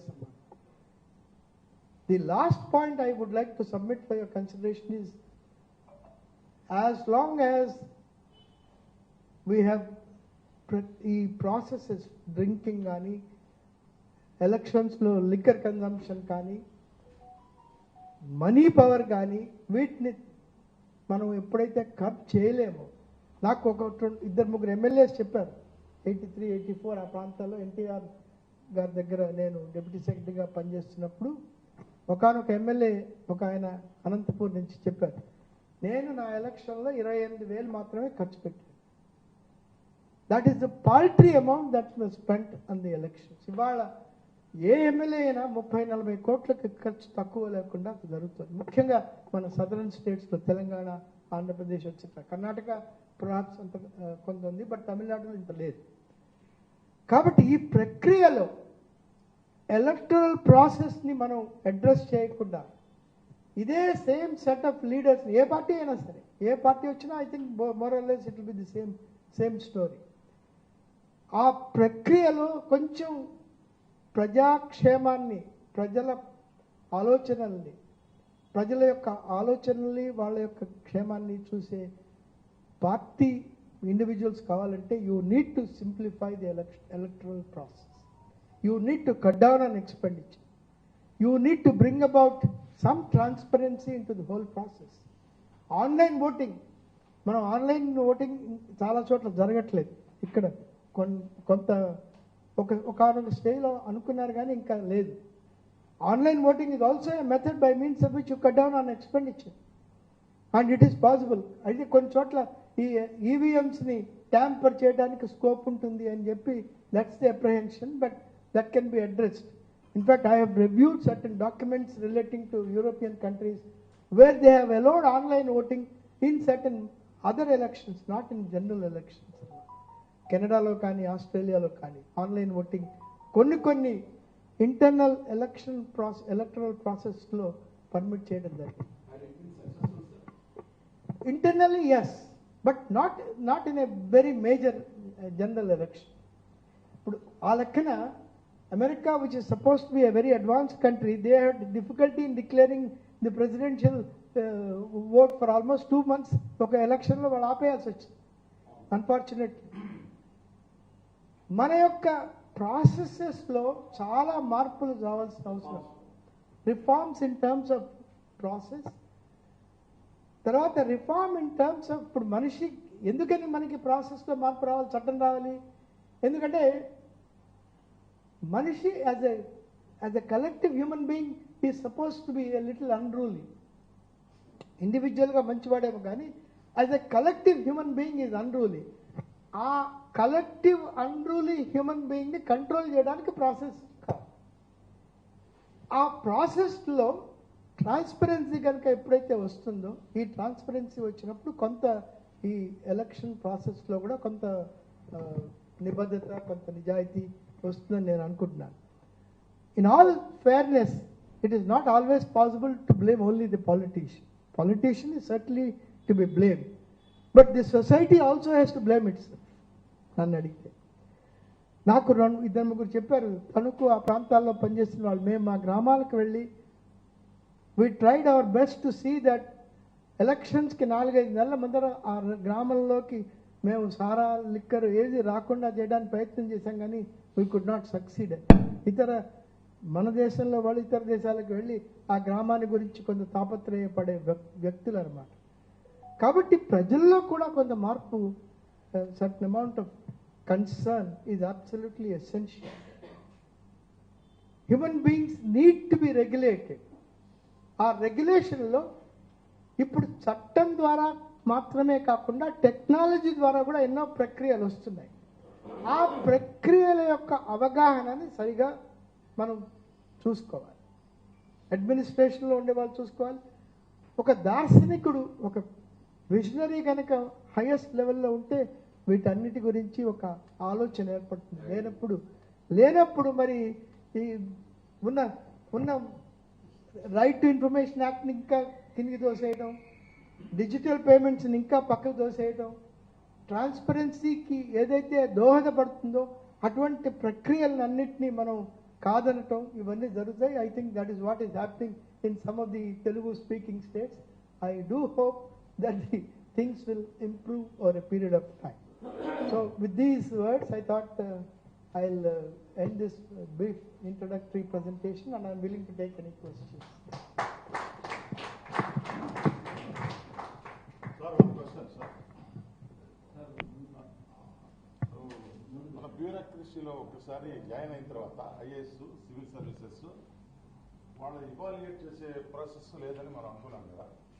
అది అట్లా డెవలప్డ్ కంట్రీస్లో డెమోక్రాటిక్ సిస్టంలో ఏ దేశంలోనే అమలు అవుతుందా, జరుగుతుందా? కంటిన్యూస్ ఎవాల్యుయేషన్ అతని యొక్క పర్సనల్ లైఫ్ని, వాల్యూ సిస్టమ్ని నేను ఎంట్రన్స్లో చెప్పాను. ఎంట్రన్స్లో ఇప్పుడు ఐఏఎస్లోకి లేకపోతే ఆల్ ఇండియా సర్వీసెస్లోకి ఇంకొక సర్వీస్లోకి ఎంటర్ అవుతున్నప్పుడు మనం ఏం చూస్తున్నాము? అతని యొక్క ధారణ, రిటెన్షన్, క్లారిటీ ఆఫ్ థింకింగ్, ఎంత జ్ఞాపకం పెట్టుకుని ఎంత తొందరగా రాయగలుగుతున్నాడని ఆ స్కిల్స్ని మాత్రమే చూస్తున్నాం. అతని వ్యక్తిత్వం ఏమిటి? అతని వ్యక్తిత్వంలో ఒత్తిడికి తట్టుకోగలుగుతాడా లేదా? ఒత్తిడికి తట్టుకొని తన యొక్క నిర్ణయాన్ని నిర్భీతితో అమలు జరిపే వ్యక్తిత్వం ఇతనికి ఉందా లేదా? ఆ ప్రక్రియ లేదు సర్వీస్ ఎంట్రన్స్లో. ఎంటర్ అయిన తర్వాత ఇవాళ రేపు ఉన్నటువంటి ఈ సిఆర్స్ మటుకు చాలా ఎందుకు పనికిరావు నా దృష్టిలో. ఈ సిఆర్స్లు ఏమిటి? అందరం మొహమాటంతో రాస్తుంటారు. In fact I have written adversely against certain individuals in their CRs, but then not many do that. నేను నా టైంలో ఇంటర్మీడియట్ కమిషనర్గా ఉన్నప్పుడు కనీసం ఒక 10 మందిని ఉద్యోగాల్లోంచి తీసేశాను. ఎందుకు తీసేశానంటే వాళ్ళందరూ గవర్నమెంట్ కాలేజీల్లో లెక్చరర్లుగా ఉండి ప్రైవేట్ కాలేజీలోకి వెళ్ళి పాఠాలు చెప్తున్నారు. కార్పొరేట్ కాలేజెస్లో నారాయణ, చైతన్య, సెలవు పెట్టకుండా. But then that's a very tough measure. ఇటువంటి టఫ్ మెజర్స్ని తీసుకునే యొక్క ధైర్యం కానీ, ఒక నిబద్ధత కానీ ఒక అధికారిలో ఉండాలి. బట్ ఇవాళ మనం ఆ వ్యక్తి యొక్క వ్యక్తిత్వాన్ని బేరీజ్ వేసే ప్రక్రియలు లేవని నా పాయింట్ అన్నమాట. ఇది అండర్స్టాండ్ ఇటువంటిదే డెవలప్డ్ కంట్రీస్లో డెమోక్రటిక్ సిస్టంలో ఇటువంటి ఇవాల్యుయేషన్ ప్రాసెస్ ఉందని. ఇప్పుడు బేసిక్గా అమెరికాలో ఈ సిస్టంలో ఒక 2,000 మందో 3,000 మందో ప్రెసిడెంట్తో వస్తారు, ప్రెసిడెంట్తో పోతారు. సో వాడు చేసే damage it's limited to 5 years. కాబట్టి బట్ మిగిలిన కంట్రీస్లో let's say England has a reasonably permanent civil service. It has permanent civil service కాబట్టి అక్కడ కొంత పర్మనెన్సీ ఉంది. ఆ ప్రక్రియలో కొంత ఎవరికైనా కానీ తన యొక్క పరిధిని దాటి అడ్వాన్స్ అయ్యే అవకాశం లేదు. మన యొక్క డిపార్ట్మెంట్లుగా కూడా మీ యొక్క ఎంక్వైరీ ప్రాసెస్లో today the responsibility of proving that a person is corrupt is on the system, not on the individual. ఇప్పుడు ఏమవుతుందంటే మీరు ఒక ఛార్జెస్ ఫ్రేమ్ చేసిన తర్వాత ఆ ఛార్జెస్ ప్రూవ్ చేసే బాధ్యత మనం ఇప్పుడు ఎవరైతే ఛార్జెస్ ఫ్రేమ్ చేస్తున్నారో అతనికి ఉంది. అది కాకుండా ఫ్రాన్స్లో today it's the individual has to say I'm not corrupt. The individual will have to tell the system. అందువల్ల it is perhaps slightly better. But ఈ కంట్రీస్లో ఇంగ్లాండ్ ఈజ్ స్లైట్లీ బెటర్. ఫ్రాన్స్లో because of the criminal enquiry, the inquisitorial system, అక్కడ ఆ responsibility of saying that నేను I'm not guilty of this అని prove చేసుకోవాల్సిన బాధ్యత ఇండివిజువల్. కానీ అది కనుక ఇక్కడ మనం తీసుకొచ్చినట్టయితే మన కులము, మతము, ప్రాంతము ఇవన్నీ ఉన్న వ్యవస్థలో ఎంతవరకు సరిగా పెట్టుకోగలుగుతాం అనేది ఇట్స్ అ బిగ్ ఇష్యూ. మళ్ళీ అగైన్ హ్యూమన్ బిహేవియర్ డిక్టేట్స్ అన్నమాట. So that's not an easy solution. But మిగతా ఇవాల్వ్ డెమోక్రసీస్లో లేదు. పాకిస్తాన్లో అసలు ఏమీ లేదనుకోండి, that's different matter. It's all highly aristocracy driven civil service. Bangladesh surprisingly is doing slightly better in terms of I have handled some of the Bangladesh civil servants in my tenure as director of Center for Innovations. That civil service is slightly better. ఆయన ఒక పుస్తకం రాశారు, ఏ దేశంలోనైనా వాళ్ళ యొక్క సమస్యల్ని అధిగమించి ఆ leaderships, whether they have been able to take decisions. He identified 10 countries and has proved that because of the leadership in those 10 countries, they have been able to overcome these problems. But అది ఒక individual 1 or 2 instances సంబంధించి, not for governance as a continuous process. Not for the functioning, but individual problems మీద ఆ individuals ఏ విధంగా they have risen to the occasion and have brought the country out of that particular system అనేది prove చేశారు. The primary object of this bureaucracy is relevant today or yesterday? Can you explain those ideas? It's a big question. అంటే అవసరమా కాదా అంతేనా? నా దృష్టిలో bureaucracy యొక్క role మారుతూ వస్తుంది, ఎవాల్వ్ అవుతుంది. ఇదివరకు లాగా ఇప్పుడు బ్యూరోక్రసీ ఉండి తీరాలని అనే అవసరం కూడా లేదు. Unfortunately today the problem is an MLA has become an extra constitutional authority. An MLA today is like ఒక సామంతరాజు లాగా ఉన్నాడన్న ఆ ప్రాంతంలో. ఈ సిచ్యువేషన్లో unless you have a strong bureaucracy it's not possible. MLA యొక్క రోల్ని మనం అటు అఫీషియల్గా ఇటు ఇన్ఫార్మల్గా డిఫైన్ చేసి, in fact it be surprising for you to know, NT Rama Rao గారు లోకల్ బాడీస్ మీద లెజిస్లేషన్ తీసుకొస్తున్నప్పుడు he mooted the idea within his own party.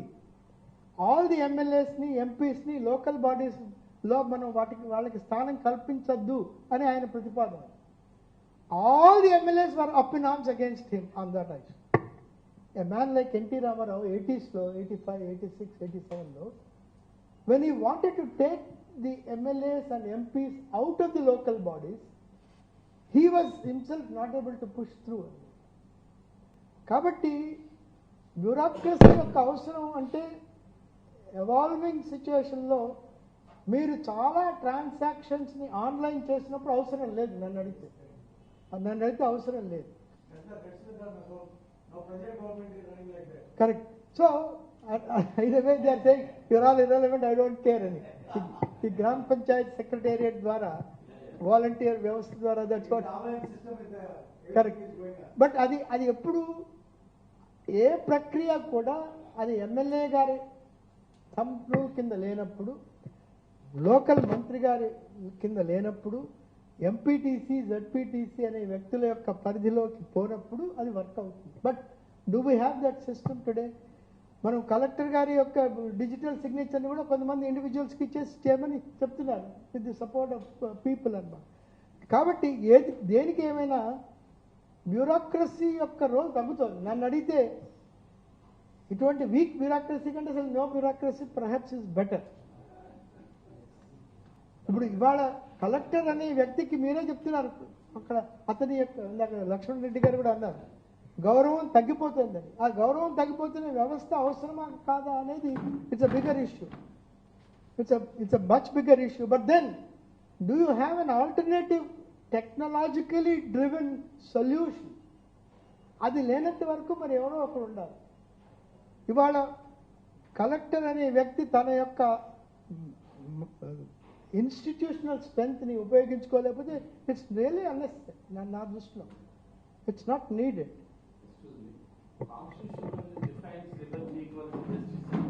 చెప్తున్నప్పుడు ఐఏఎస్ వర్క్ చేసి ఈక్వాలిటీ చేసి ప్రొటెక్ట్ చేస్తారు, ఫ్రాటర్నిటీ, సావర్నిటీ, సెక్యులరిజం చేస్తున్నప్పుడు అక్కడ చేసేటువంటి వర్క్కి అక్కడ నేర్చుకున్న దానికి నేను అందుకనే చెప్పాను, ఐఏఎస్లో సెలెక్ట్ అయిన వాళ్ళు చాలా తెలివైన వాళ్ళు వస్తున్నారు, ఐఐటీస్లో చదువుకున్న వాళ్ళు వస్తున్నారు, ఐఎమ్స్లో చదువుకున్న వాళ్ళు వస్తున్నారు, చక్కని వ్యవస్థలో చదువుకున్న వాళ్ళు, చాలా తెలివైన వాళ్ళు, మేధా సంపత్తి విస్తారంగా ఉన్న వాళ్ళు వస్తున్నారు. కానీ వాళ్ళల్లో ప్రజల గురించినటువంటి ఆలోచన, value based functioning, ethical standards ఉన్నాయా లేదా అనే ప్రక్రియ మన దగ్గర లేదు. బేరీజ్ వేసే ప్రక్రియ లేదు. ఎట్లా బేరీజ్ వేస్తారు చెప్పండి? ఆ 3 గంటల వ్యవధిలో, ఆ 6 గంటల వ్యవధిలో. అందుకనే మన్మోహన్ సింగ్ గారు కొంత ప్రయత్నం స్టార్ట్ చేశారు. స్టార్ట్ చేయడం he mooted the idea, but then he also could not take it forward. People have to come forward and judge the nature of the character. Correct. అందుకనే నన్ను అడిగితే the CRs of a collector should be written by partly by his wife and also by people who are subjects of his own administration. కాబట్టి వ్యక్తిత్వాన్ని బేరీజ్ వేసే ప్రక్రియ లేదు అనేది నా పాయింట్. అటు ఎంట్రీ లెవెల్లో కానీ తర్వాత కానీ. తర్వాత అన్ఫార్చునేట్గా రాజకీయ నాయకుడు ఎప్పుడైతే రాజకీయాల్ని ఒక వ్యాపారంగా అనుకుంటున్నాడో he's also providing an example for the bureaucrat. In fact, one of the reasons in the first 2-3 years, 2-3 5-year plans ఉన్న టైంలో అప్పుడు leaders were really people who came from the freedom struggle with values. They had respect. You may have differed with them, but certainly they were able to command respect. People like Nehru, Patel, maybe others who had a stature. ఇప్పుడు అటువంటి స్థాయి గల వ్యక్తులు లేరు. సమాజాన్ని ఏ విధంగా స్కిల్ఫుల్గా ఒకళ్ళ మీద ఒకళ్ళని సెటప్ చేసి ఎలక్ట్ అవుదామని ఆలోచిస్తున్న వ్యక్తులు తప్ప ఈ మారల్ ఇన్ఫ్లుయెన్స్ని కమాండ్ చేయగలిగిన వ్యక్తులు లేరు. ఉన్నా కూడా పాపం వాళ్ళు కూడా సైడ్ లైన్ అయిపోతుంది. ఇన్ ఎనీ పొలిటికల్ పార్టీ, ఏ పొలిటికల్ పార్టీలోనైనా కూడా. Correct, absolutely. ఇంటలెక్చువల్ మధ్య రోజుల్లో ఒక దారి విషయం, 2 కుటుంబాల మధ్య దారి విషయంలో వెళ్ళాం. ఎంఆర్ఓ కానీ ఎంపీడీ వెళ్ళాం, సెక్రటరీ వెళ్ళాం, పంచాయత్ సెక్రటరీ. అయితే వాళ్ళు చెప్పింది ఏంటంటే మేము ఆ ప్రాంతం అది land Banjar land, వారంబాగ్ land. MRO ఏం చెప్పారంటే స్పష్టంగా మా యంత్రాంగం మొత్తం వెళ్ళి సర్వే చేయించి వాళ్ళు దారి నడవమని చెప్పారు, అది న్యాయవాదం అని చెప్పారు. చెప్తే 3 నెలలు అయింది, ఆ పని జరగలేదు. మళ్ళీ నేను వెళ్ళి అప్లికేషన్స్ ఇచ్చి మాకు జస్టిస్ చేయండి అని అడిగాను. సార్ మరి నేను ఎంఆర్ఓని, నేను చీఫ్ జస్టిస్ డిస్ట్రిక్ట్కి ఎందుకు చేయలేదు అంటే మరి 3 నెలలు ఎందుకు అయిందంటే మీరు స్వయంగా పాల్గొని అక్కడ చేయించారు కదా, ఫ్రాడ్ చేయించారు, ఎందుకు సాగలేదండి. మీరేం మాట్లాడుతున్నారు నన్ను అన్నాడు ఆయన.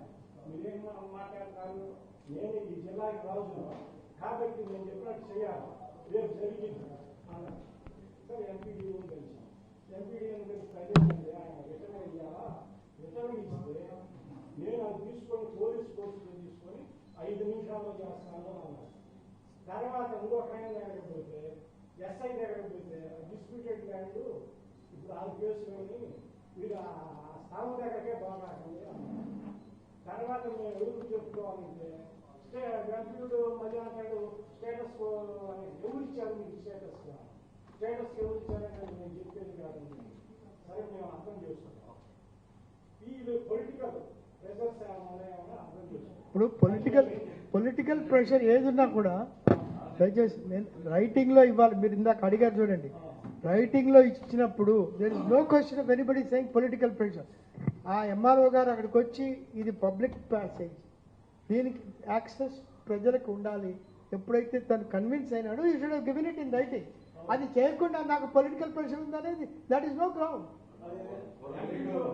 That's it's a weak. Correct. He is right. MPDO is right. The MRO, as long as he does not give it, saying that ఇది పబ్లిక్ ప్యాసేజ్, దీనికి పబ్లిక్ యాక్సెస్ ఉండాలి అని రైటింగ్లో ఎప్పుడైతే ఇవ్వడో ఇది ఇదే జరుగుతుంది. So that fellow lacks the correct ఊరికే is trying to shift his responsibility. Right. Any other question? Bureaucratic powers prove చేయాలని ఒక మిత్రుడు రైట్ చేశారు ఇందాక. నేను అది వేరే రకంగా చెప్తాను సార్. పొలిటికల్ పవర్స్ వాళ్ళ పవర్స్ని బాగా అంటే their powers should be limited for registration purpose only. వాళ్ళు ఒక సభ్యుడు అయ్యాడు అనుకోండి, చట్టాలు తయారు చేయడం వరకే ఆ సభ్యుడి పని. ఆ సభ్యుడి పని పార్లమెంట్ కానీ, అసెంబ్లీలు కానీ, కౌన్సిల్స్ కానీ. మిగతా ద ఇంప్లిమెంటేషన్ పార్ట్ అంతా ఎగ్జిక్యూటివ్ పార్ట్ బ్యూరోక్రట్స్ చేస్తారు. చెక్స్ అండ్ బ్యాలెన్సెస్ ఉండాలి. అంటే ఈ సిస్టమ్ వర్కౌట్ అవుతుందా మన ఇప్పుడు సినారియాలో? మీరు మొన్న 3 లెజిస్లేషన్స్ చూశారు కదా, క్రిమినల్ అమెండ్మెంట్స్. ఎంతసేపట్లో పాస్ చేశారు వాళ్ళు పార్లమెంట్లో? That's what I'm saying. See, నేను ఇందాక నుంచి చెప్పేది టెక్నాలజీని కొంత మీరు దాన్ని టెక్నాలజీ ఇన్ఫ్యూషన్ని గవర్నమెంట్లోకి ఎక్కువగా తీసుకొస్తే ఆర్బిట్రరీనెస్ తగ్గుతుంది. ఒకటి. రెండు, ఇవాళ a legislator is not wanting to be a legislator merely to make laws. నేను చెప్పాను కదా, ఎన్టీ రామారావు గారు లాంటి వారే as chief minister he could not ensure that the MLAs and MPs are kept out of the local bodies. Local బాడీస్తో ఏమిటి సంబంధం చెప్పండి నాకు. మండల్లో కానీ, పంచాయతీలో కానీ, మున్సిపాలిటీలో కానీ, why should he be a member at all? They don't have any job. వాళ్ళు చేసే పని వేరేది. సెక్రటరీ లెవెల్లో మొత్తం చెక్స్ అండ్ బ్యాలెన్సెస్ తోటి కంప్లీట్ సిస్టమ్ వర్కౌట్ చేయొచ్చా అంటే చట్టాలు చేయడం వరకే లెజిస్లేటర్స్ బాధ్యత. No, ఇవాళ సెక్రటేరియట్లో secretary cannot do anything without the order of the minister. అది అందువల్ల మీరు చట్టాల్లో ఏం మార్పు తేవాలి? No file will go to the minister అని చెప్పి మీరు తీసుకొస్తే అప్పుడు జరుగుతుంది. ఈ పర్టికులర్ కేటగిరీలో కరెక్ట్. బట్ అయినప్పటికీ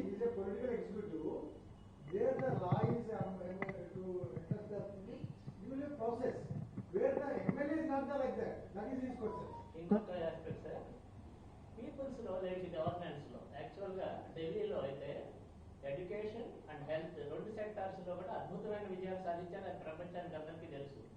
ఏది మొహల్లా క్లినిక్స్ పెట్టి అంటే పీపుల్స్ పార్టిసిపేషన్ ఉంది. అది గవర్నెన్స్ లో ఒక సివిక్ విజిలెన్స్ ఉంది. ఒక 10 మంది ఆ వార్డులో వాళ్ళు they will supervise the entire thing. ఆ ప్రోగ్రామ్స్ అంతా చేస్తారు. సపోజ్ ఒక కాంట్రాక్టర్ సరిగ్గా రోడ్డు వేయకపోతే ఆ లోకల్ వాడు బిల్లు పాస్ చేయడానికి వీళ్ళు unless they certify everything is all right. So ఈ పీపుల్స్ పార్టిసిపేషన్ అనేది ఇంపార్టెంట్ ఒక డెమోక్రటిక్ సెక్టర్ లో. అది మన సిస్టమ్ లో లేదు, అది టోటల్ గా లేదు. ఇప్పుడు కొంత ఈ కాన్స్టిట్యూషన్ అమెండ్మెంట్స్ అమెండ్మెంట్స్ తీసుకొచ్చి ఈ లోకల్ బాడీస్ని స్ట్రెంథెన్ చేయాలని ఒక ప్రయత్నం జరిగిన తర్వాత తీసుకోవాల్సిన చర్యల్లో వేట్లో కూడా కంటిన్యూస్గా ఈ లోకల్ బాడీస్ని స్ట్రెంథెన్ చేయాలి, ఆ లోకల్ బాడీస్కి కొంత అధికారాలు ఇవ్వాలనే ప్రక్రియ ఏ రాష్ట్రంలో ఉన్నది? ఇక్కడే కాదు, చాలా రాష్ట్రాల్లో లేదనుకోండి. That's different matter. But the fact of the matter is ఇవాళ MLA he wants to be only a political executive, not a legislator. He wants to be an extra constitutional authority. లేకపోతే ఆయనకి ఏ పోస్టింగ్ ఎవరు వస్తే ఆయనకి ఏమిటి సంబంధం? Police inspector అయితే ఎవరైతే ఏమిటి, సబ్ రిజిస్ట్రార్ ఎవరైతే ఏమిటి, ఎంఆర్ఓ గారు ఎవరైతే ఏమిటి, మున్సిపల్ కమిషనర్ ఎవరైతే ఏమిటి, All these are functions which are not play of the politics. correct. Kabatti, all the effort today of the MLA is to participate in the executive function rather than in the legislative function. ఇంకోటి sir మన basic problem ఏంటంటే మన దేశంలో at least value systems టోటల్గా break down అయింది. అంటే మనకు moral systems కింద నుంచి పిల్లల దగ్గర నుంచి లేదు. చట్టం అంటే గౌరవం ఎవ్వరికీ లేదు. ఇలా ట్రాఫిక్ రూల్స్ నుంచి హౌ టు బ్రేక్ ఇట్ అనేది దాని మీదే మనం కాన్సన్ట్రేట్ చేస్తున్నాం. చట్టం మీద ప్రభుత్వం మీద భయం అనేది పౌరుల్లో లేదు. అది మనం క్రియేట్ చేయగలిగిన నాడు ఏ better atmosphere, A better ambience can be created. That is my Okay, good. Yeah, sir, మన దేశంలో విలువల ఆధారితం అనేది కులాధారితమే. మనుధర్మ శాస్త్రమే మన మైండ్లో ఉంది. భారత రాజ్యాంగం ఎవడి మైండ్లో లేదు. నా అబ్జర్వేషన్. భారత రాజ్యాంగాన్ని అమలు చేయాల్సి వస్తే మనం అందరం అంటే ఓటర్తో సహా ప్రారంభించి పొలిటికల్ ఎగ్జిక్యూటివ్స్ దాకా బ్యూరోక్రసీ దాకా అంతా కూడా లాని నమ్మి పనిచేసేవాళ్ళు. ఏ లా నమ్ముతారు వీళ్ళు? ఏ లా ఏ సార్ చెప్పారు, కులము, మతము, ప్రాంతము, ఇవన్నీ అథారిటేరియనిజం మన దేశంలో. కులము, మతము, ప్రాంతము, ధనము, ఇవన్నీ అథారిటేరియన్కి సంబంధించిన అంశాలు. అవి చట్టానికి లోబడి ఉండవు, చట్టానికి బయట ఉన్నాయి. దీన్ని మన ధర్మశాస్త్రం ఆధరైజ్ చేసినంత ముందు అది మన మైండ్లో కంటిన్యూ అవుతుంది. మన దేశంలో కాంట్రడిక్షన్ ఏంటంటే మన ధర్మశాస్త్రం వర్సెస్ ఇండియన్ కాన్స్టిట్యూషన్. అందుకని ఈరోజు నా ఫస్ట్ పేజ్లో కొంతమంది పెద్దలు మీరు చెప్పినట్టుగా చట్ట ప్రకారం పనిచేశారు. కానీ మాకు ఈశ్వరరావు గారని లింగోజీ గుంటూరులో ఉంటాడు, పెద్ద ఆయన, ఎక్స్ఎమ్మెల్యే ఆటోలో తిరుగుతాడు. కానీ కొత్తగా పుట్టిన కార్పొరేటర్ కూడా ఎవడో ఆటోలో తిరగడు, కారు కొనాల్సింది, పెద్ద కారు కొనాల్సింది. అందుకే చాలా తక్కువ మంది ఇప్పటికీ కొంతమంది విలువలతో ఉన్న వాళ్ళు ఉన్నారు. కానీ కాకపోతే ఏంటంటే ప్రధానమైన ప్రాబ్లం ఏంటంటే భారతదేశంలో కులాధారిత, మతాధారిత, ప్రాంతాధారిత, ధనాధారిత అంటే ఫ్యూడలిస్టిక్ మైండ్ సెట్లో ఉన్నటువంటి వాళ్ళు ఈ రోజున అడ్మినిస్ట్రేటివ్ సిస్టంలో ఉన్నారు. వాళ్ళని కొలవటానికి మీరు చెప్పిన ఇండికేటర్స్ లేవు ఈరోజు. అది రావాలంటే ఆధునిక మానవుడు రావాలి. అది మీరు చెప్తున్న టెక్నాలజీ ఎంత వచ్చినా కూడా టెక్నాలజీ కూడా ఈ రోజున మాఫియైజ్ అయిపోయింది సార్. అది కూడా చాలా పెద్ద ఎత్తున ఎవరి చేతిలో టెక్నాలజీ ఉందో వాడు మొనోపలైజ్ అయ్యాడు. మొనోపలైజ్ అనే పదం ఇండియాలో ఎట్లా ఉందంటే ఇట్ ఈ మాఫియైజేషన్. సో ఆ మాఫియైజేషన్లోనే ఈరోజు సెంట్రల్ సెక్రటేరియట్లో పిఎంఓలో కానీ సీఎంఓలో ఒక చిన్న బ్యాచ్, కింద సెక్రటేరియట్, మధ్య అంతా బ్యూరోక్రసీని కొట్టేశారు, ఆల్మోస్ట్ కొట్టేశారు. బ్యూరోక్రసీ అనేది వాళ్ళ ట్రాష్ అండి. There is no bureaucracy. Secretary అనేవాళ్ళు ఎవరు పనిచేసేది లేదు, అందరి ఇళ్లలో ఉన్నారు. మేము సెక్రటేరియట్కి వెళ్తే ఆఫీసులు కనపడు, ఇప్పుడు ఒక ఆఫీసులు కూడా లేడు, అందరి ఇళ్ళకి రమ్మన్నారండి. అంటే సెక్రటేరియట్లే లేవు ఈరోజు. ఏ సెక్రటేరియట్లు ఉన్నాయి? పైసలు పంచే సెక్రటేరియట్లు ఉన్నాయి, పైసలు ఇచ్చే సెక్రటేరియట్ ఉంది, అంతేనండి. ఇంతకుమించి మీరు చెప్పిన దానిలో కొత్త అంశం, మీరు చెప్పిన కొత్త విషయాలు ఏంటంటే మాకు ఇన్ని విషయాలు ఉన్నాయి బ్యూరోక్రసీలో అని తెలియవు. అవన్నీ చెప్పారు. థ్యాంక్స్ అండి. ఇంకొకటి కేరళ కొంత లోకల్ బాడీస్ అక్కడ స్ట్రాంగ్గా ఉన్నాయి. అక్కడ కొన్ని ట్రెడిషన్స్ వల్ల మొదటి నుంచి కూడా కొంత locally they are very strong అనమాట. దట్స్ అనదర్ ఇది. మీరు చెప్పిన పద్ధతిలో there are outstanding individuals. S R Sankaran లాంటి వాళ్ళు, ఆయన he is a model of integration of the moral and the constitutional authority. And అందువల్ల ఆయనకి వచ్చినటువంటి రెస్పాన్స్ మిగతా వారికి రాలేదు. S R Sankaran is I have dealt with him, I have interacted with him. I was deputy secretary during NTR's time when he was principal secretary energy. ఆయన తన యొక్క outstanding personal influence వల్ల he was able to exert a certain moral pressure on both the bureaucracy and the political leadership. ఒక chief minister గారు ఆయన నువ్వు naxalite of the service అని insult చేసి పంపించినప్పటికీ కూడా great section of the political leadership accepted the political, moral, the administrative and the moral authority of Sri S.R. Shankaran. అందువల్ల he was an outstanding individual. But అందరూ SR Sankaran గారి లాగా ఉండలేరు. He was an embodiment of simplicity. He was a bachelor.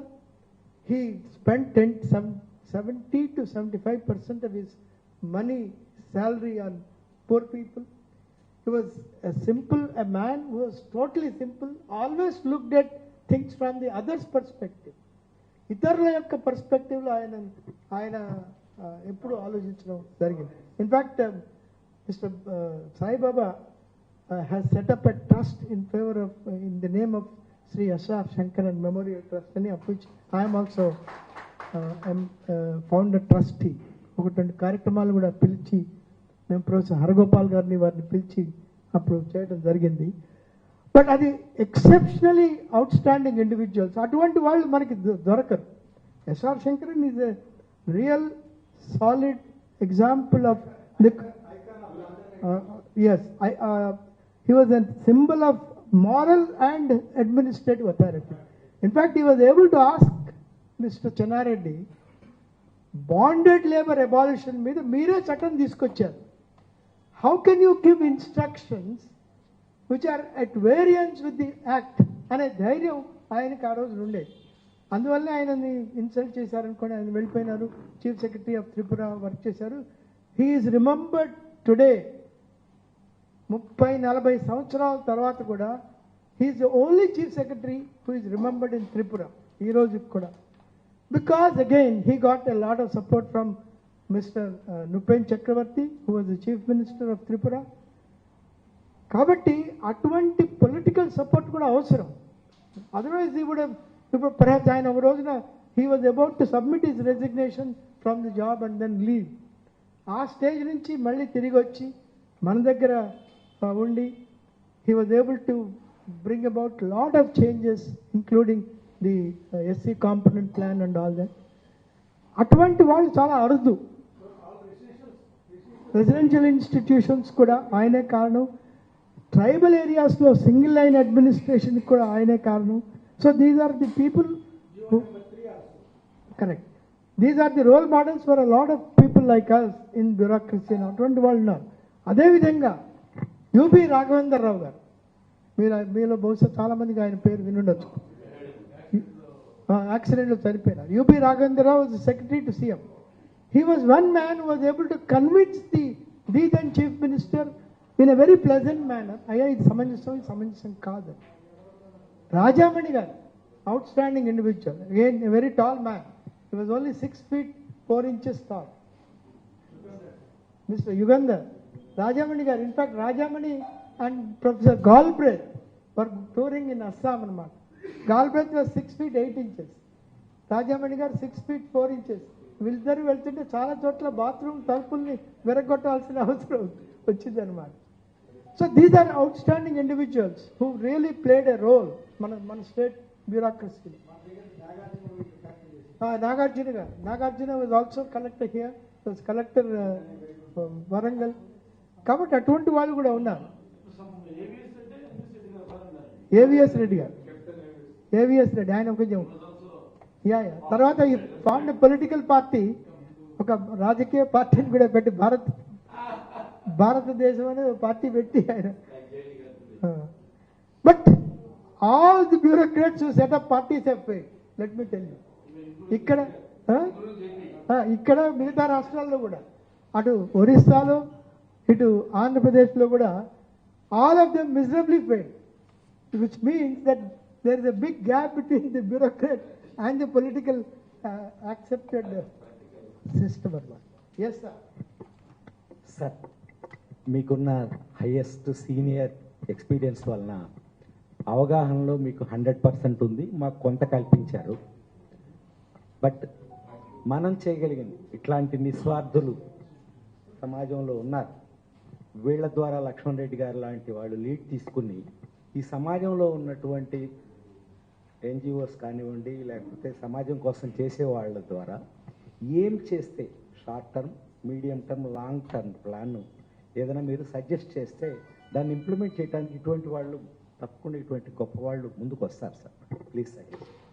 First thing ఏమిటంటే, నేను ఎప్పుడు మా మిత్రులతో కూడా చెప్పాను, ఎవడైతే నీతిగా నిజాయితీగా తన పని చేసుకుంటున్నాడో వాడికి ఒక గుర్తింపునివ్వండి, డాక్యుమెంట్ చేయండి వాడు చేసిన పని.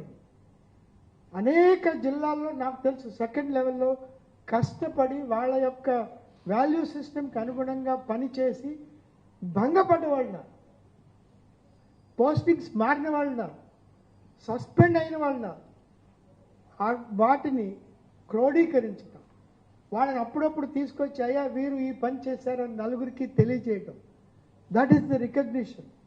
And there are IAS officers they get whatever recognition they deserve, good or bad. But middle level lo, MRO level lo, tahsildar, sub inspector, doctors ఎవరైతే మంచి పని చేశారో వాళ్ళని కనీసం ఒక్కొక్క జిల్లా నుంచి ఒక 50-60 మందిని ఐడెంటిఫై చేసి వాళ్ళ యొక్క కృషిని గ్రంథస్థం చేయటం, డాక్యుమెంట్ చేయటం, ఎలక్ట్రానిక్ మీడియా ద్వారా తెలియజేస్తే అట్లీస్ట్ ఇంకొక 5 to 10% will get inspired from them. Number 1. వాళ్ళు చేసిన సర్వీస్ని గుర్తించడం, వాడిపోయి మళ్ళీ వాళ్ళ 100 మందికి వాళ్ళ కుటుంబంలో చెప్పుకుంటాడు. Some of them may be alive, some of them may not be alive. But that's the only way of spiralling effect అంటారు చూడండి, రిపుల్ ఎఫెక్ట్. మంచిని గుర్తించడం అనేది మనలో చాలా తక్కువ. అటు ప్రశ్న తక్కువ అనుకోండి, ప్రశ్న ఈ మధ్య అప్పుడప్పుడు చేస్తున్నారు, బట్ ప్రజల్లో విస్తృతంగా జరగాలి.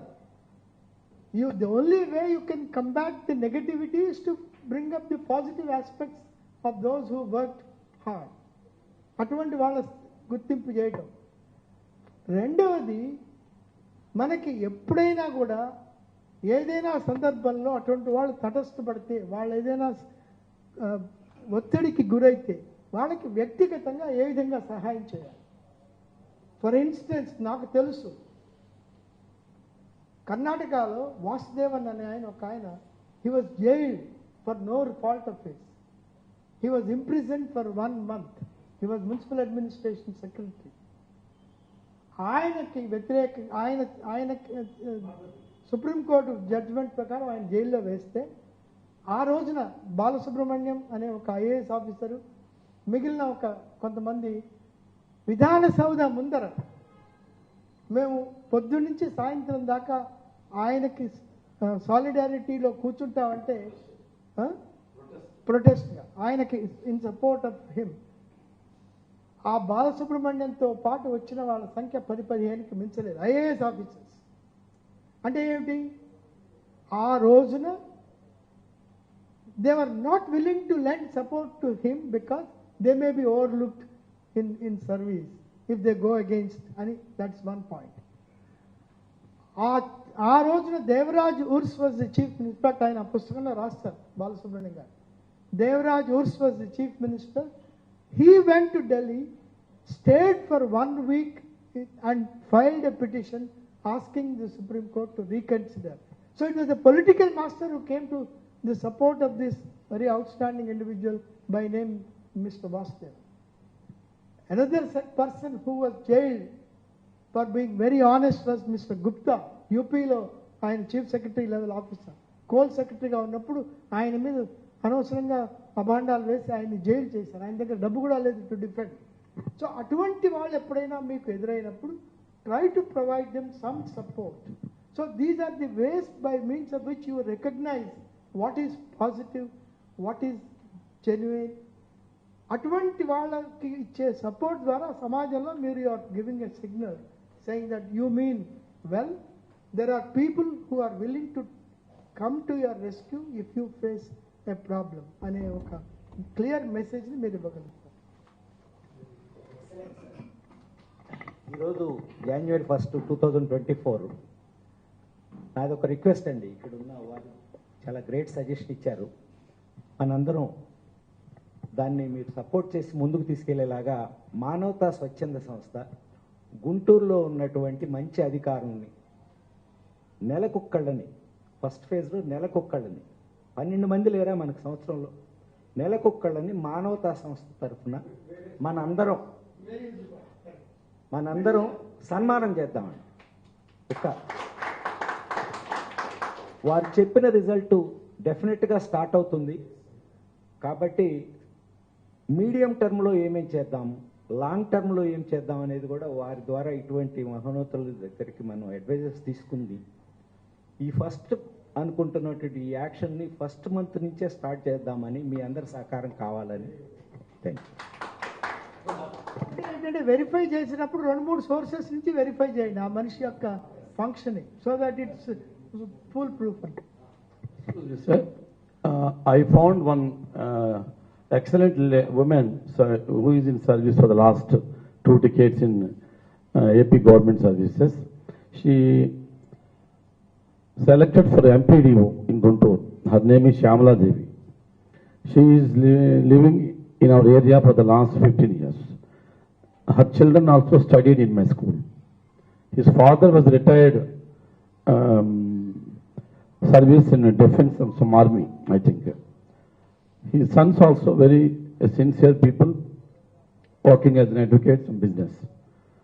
And I felicitated Shyamala Devi number of times. Women's Day, Republic Day, Independence Day, Parents Day, like that. She never interested to reveal her struggles and problems which she was facing since the beginning of her service. Ever since. She was transferred to Firangapuram to some other place, Mangalagiri to Firangapuram, and without any further promotions and without any further encouragement by the government. It was only due to, as we said, we discussed the political, MLAs are political players. They are not, the agenda is political player. They play a role as a player in politics, but not to amend and make any reforms and develop the society. Their job is like that actually. But today, she is working as usual the same. Such a honest woman we have never seen in Guntur district. Such a uncorrupted woman, and never do any, even any crisis also, she attend her duty in time, and she always struggle to attend her duties in time. Many places, local bodies also abused and criticized and thrown out. But she never she never lose her confidence and faith. Still, she is working as a very sincere officer.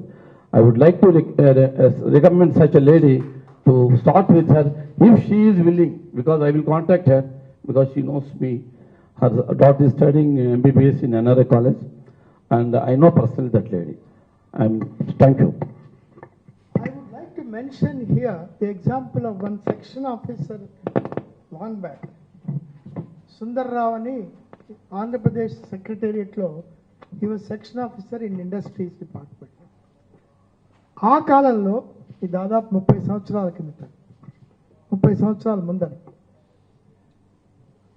Charminar cross roads దగ్గర ఒక 5 ఎకరాల భూమి, Charminar cross roads మీకు అందరికీ తెలుసు, హైదరాబాద్లో industrial area, ఒక 5 ఎకరాల భూమిని అప్పటి ఇండస్ట్రీ సెక్రటరీ గారు he was wanting to give away to a private party. This man brought this matter to my notice, and దాని మీద ఒక మీటింగ్ పెట్టి ఆ మీటింగ్ ద్వారా we tried to protect that land. ఆ ల్యాండ్ ప్రైవేట్ వాళ్ళది అని ఒక లెటర్ కూడా ఇచ్చేసారు ఆ రోజులో ఉన్న industry secretary, and this was only a section officer, and industry secretary was the rank of chief secretary.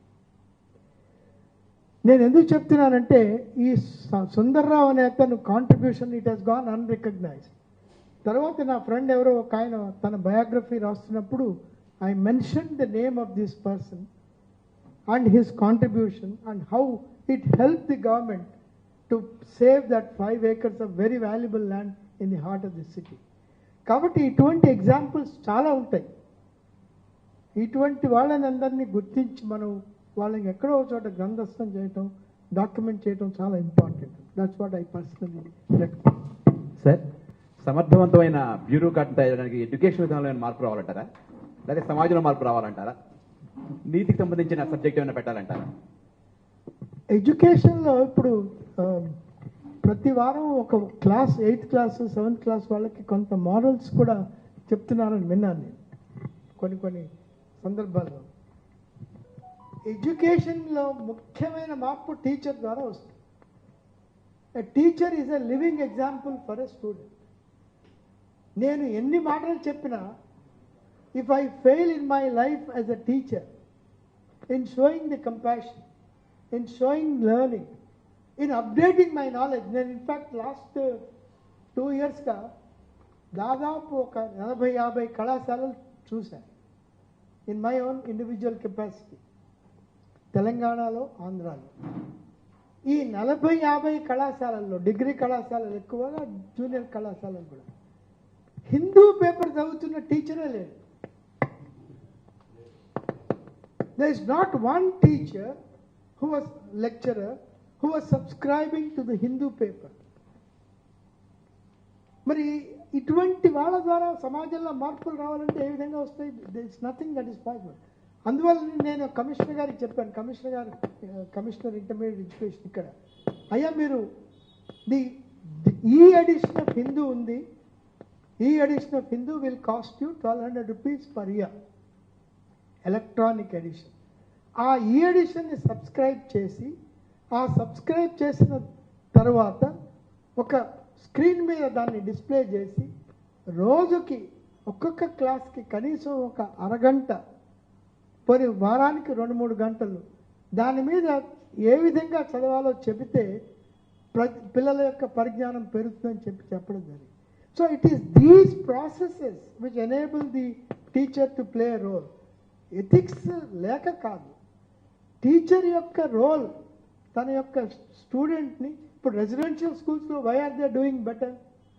Residential స్కూల్స్లో students are doing much better because the teacher is available, the student is available, they are able to clarify any issue across. అందువల్ల ఈ అవినాభావ సంబంధం అధ్యాపకులకి పిల్లలకి మధ్యన ఉండాలి. I'm sure there are at least 25-30% of the teachers who mean well. బాగా చెప్పాలి, మనం మంచి పేరు తెచ్చుకోవాలనే కోరిక ఉన్నవాళ్ళు చాలామంది ఉన్నారు. అటువంటి వాళ్ళకి అగైన్ మనం గుర్తింపునిచ్చి వాళ్ళ ద్వారా ఈ ప్రోత్సాహం అందిస్తే I think things will improve. Yes sir. లేవు ఎస్ఆర్ శంకరన్ గారి మీద పెట్టాలని చెప్పి మేము సజెస్ట్ చేసాం. S R Sankaran is a real role model for being included in the bureaucracy. లేవు, ప్రస్తుతానికి లేవు. Yes sir. ఇప్పుడు దాకా మంచి చర్చ జరిగింది. అయితే ఈ లెజిస్లేచర్కి బ్యూరోక్రసీకి మధ్య ఉండాల్సిన ఈక్విలిబ్రియం దెబ్బతిని ఈ లెజిస్లేచరు పూర్తి డామినేషన్కి వచ్చింది.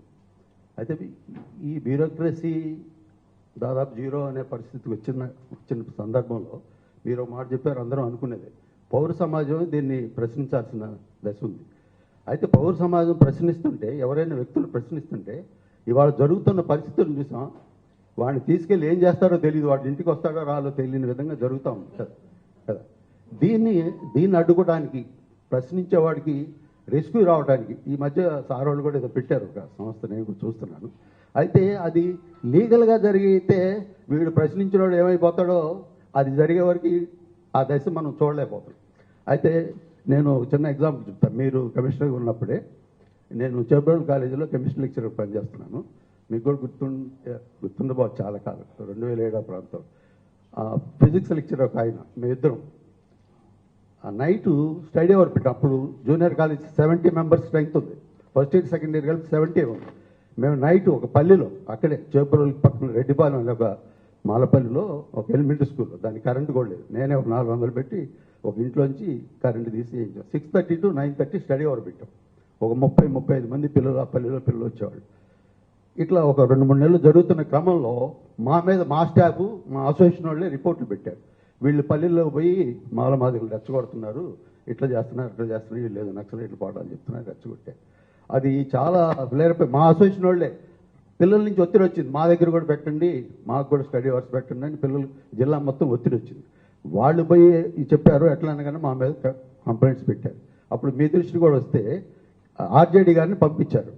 ఆర్జేడీ వెళ్ళి విజిట్ చేయముందు అసలు ఏం జరుగుతుందని వాళ్ళు వచ్చి చూశారు, పల్లెల్లో కూడా వచ్చి చూశారు. చూస్తే వాళ్ళేదో వాళ్ళ అవుట్ ఆఫ్ ది టైం పెట్టి చేస్తున్నారు, చేయనీళ్ళు, అట్లా కాదు, ఎవడు మాట్లాడడానికి లేదు. మాతో కూడా గొడవ జరిగింది. నేను చెప్పాను 6:30 తర్వాత అసలు నువ్వేడో నన్ను అడగటానికి, నా ఇష్టం వచ్చింది చేసుకుంటాను, నేను వెళ్ళి ఏదో చెప్పుకుంటున్నాను, మీరేమైనా జీతాలు ఇస్తున్నారా అని ఫైట్ చేసాం. అప్పుడు రిస్క్కి వచ్చారు మీరు మాకు. మరి ఇప్పుడు అలాంటి పరిస్థితి ఉందా? ఏదైనా ప్రశ్నిస్తాం, ఒక ప్రశ్నిస్తే ప్రశ్నించేవాడు రిస్క్కి వస్తున్నారు. చాలా మందిని చూస్తున్నాడు, పట్టుకొని కాదు, అపోజిషన్ మినిస్టర్లకే దిక్కు లేదు, అంతకుముందు మినిస్టర్లు పనిచేసిన వాళ్ళకి దిక్కులు లేవు కదా, ఎమ్మెల్యేలకు దిక్కులు లేవు, తీసుకెళ్ళి ఏం చేస్తున్నారో తెలియని పరిస్థితులు. ఎట్లా పౌర సమాజాన్ని రక్షించుకోవడం ఎలాగా? దీనికి ఒక మీరు అన్నారు ముఖ్యమైన వాళ్ళని గుర్తింపిస్తాం బాగానే ఉంటుంది కదా. కానీ మనం అంతకుముందు చూసాం వనజాష్ గారు లాంటి వాళ్ళని అసలు డైరెక్ట్గా అసలు మీద ఎక్కి కూర్చుంటే కదా పెద్ద ఆయన పిలిచి సర్దుకోమని చెప్పిన దాఖలాలు మనం విన్నాం. మరి ఎట్లా వీళ్ళని రక్షించుకోవడం ఎట్లా? ప్రశ్నించే గొంతును రక్షించడం ఎలాగా? ఏ పెద్ద అయినా పిలిచి సర్దుకోమని చెప్పలేదు. పేపర్లో వచ్చింది పేపర్లో వచ్చింది. నన్ను మిమ్మల్ని కాదు, నేను పెద్ద ఆయన అంటే సీఎం స్థాయి. పాయింట్ ఏంటి సార్, ఎప్పుడైతే సమాజంలో ఏర్పడుతున్నటువంటి ఒరవడిని ఎదుర్కోవాల్సి వస్తుందో అప్పుడు కొంత ఘర్షణ తప్పదు. నేను మన డిపార్ట్మెంట్ కోఆపరేటివ్స్కి వెళ్ళినప్పుడు అనంతపూర్లో నా సెల్ ఫోన్ తీసి కింద పడేశాను. మా జిల్లాకి రానివ్వమని చెప్పాను. అనంతపూర్ జిల్లాకి ప్రైమరీ సొసైటీస్ మెంబర్స్ ఆయన తెలుసు. చిత్తూరుకి వెళ్ళినప్పుడు మేము మిమ్మల్ని ఇక్కడికి ఈ జిల్లాకి రానివ్వమని చెప్పాను. నెల్లూరుకి వెళ్ళినప్పుడు రానివ్వమని చెప్పాను. నేనేం చేశాను, అనంతపూర్ మీటింగ్ బెంగళూరులో పెట్టాను, టీటీడీ కళ్యాణ మండపం. చిత్తూరు మీటింగ్ కోలార్లో పెట్టాను. నెల్లూరు మీటింగ్ టీటీడీ కళ్యాణ మండపం అగైన్ చెన్నైలో పెట్టాను. కాబట్టి యూ హ్యావ్ టు ఫైట్. ఒకటి భీమవరంలో ఆయన తెలుసో లేదో, భీమవరంలో నేను పోతే ఒక 6 గంటల పాటు నన్ను గెస్ట్ హౌస్ నుంచి బయటికి రానివ్వలేదు, గెస్ట్ హౌస్ నుంచి. So I had to seek the help of police constables to come out of the guest house when I was RCS registrar of cooperative society. ఇదే జిల్లా నుంచి ఒక ఆయన నేను ఎండి యాప్కాప్గా రివ్యూ చేస్తున్నప్పుడు అసలు ఈ యాప్కాప్ ఎండికి మా డిపార్ట్మెంట్తో సంబంధం ఏమిటని ప్రశ్నించిన సందర్భాలు కూడా ఉన్నాయి. మీకు జ్ఞాపకం మీటింగ్లో మినిస్టర్ గారిని ప్రశ్నించిన సందర్భాలు. బట్ మినిస్టర్ గారు ఆయన ఏమడుగుతున్నారని అడిగారు. కోఆపరేటివ్ సంబంధించిన విషయాలు దాంట్లో అడుగుతున్నారని ఆయన చెప్తే చెక్కాల రామచంద్రరావు గారు very fine minister, very wonderful human being. కాబట్టి పొలిటికల్ మెదక్ జిల్లాలో కూడా వచ్చినాయి. నన్ను జహీరాబాద్లో ఒక BCCB పెడితే అక్కడ రానివ్వలేదు. సరే మీరు కూర్చోండి, నేను కూడా కూర్చొని రాత్రి 10 అయిపోయింది. వాళ్ళందరూ ఎయిర్ కండిషన్ కార్లు అద్దెకి తీసుకుని వచ్చారు ధర్నాలు చేయడానికి. సరే మీరు ఉన్నంతసేపు నేను ఉంటాను అంటే మీరు వెళ్ళండి మేము పోతాను, నేను పోనని చెప్పి. కాబట్టి ఎప్పుడైతే మీరు ఏర్పడుతున్న ఒరవడికి వ్యతిరేకంగా కొంత కృషి చేయాల్సి వస్తుందో కొంతమంది they have to bear the consequences. ఇదే కోఆపరేటివ్ డిపార్ట్మెంట్ తర్వాత నాకు 15 సంవత్సరాల తర్వాత కూడా వాళ్ళ ఆఫీస్ బేరర్స్ ఇప్పటికీ వచ్చి దే యూస్ టు విష్. కాబట్టి ఒక రిలేషన్షిప్ అనేది మీకు ఇంకొకటి, you need the support of a lot of your subordinates. అది కూడా ముఖ్యం. ఏ వ్యవస్థీకృతమైనటువంటి మార్పు చేయాలనుకున్నా కూడా వాళ్ళతో continuous dialogue is continuous interaction is need. Course individual problems ఉంటాయనుకోండి. నేను స్టడీ అవర్స్ పెట్టినప్పుడు కమిషనర్ షుడ్ గో బ్యాక్ అని కొంతమంది అన్నారు మా ఆఫీస్కి వచ్చి. నేను చెప్పాను, నేను I'm not like Simon who had England to go back. I'm born and brought up here, where do I go?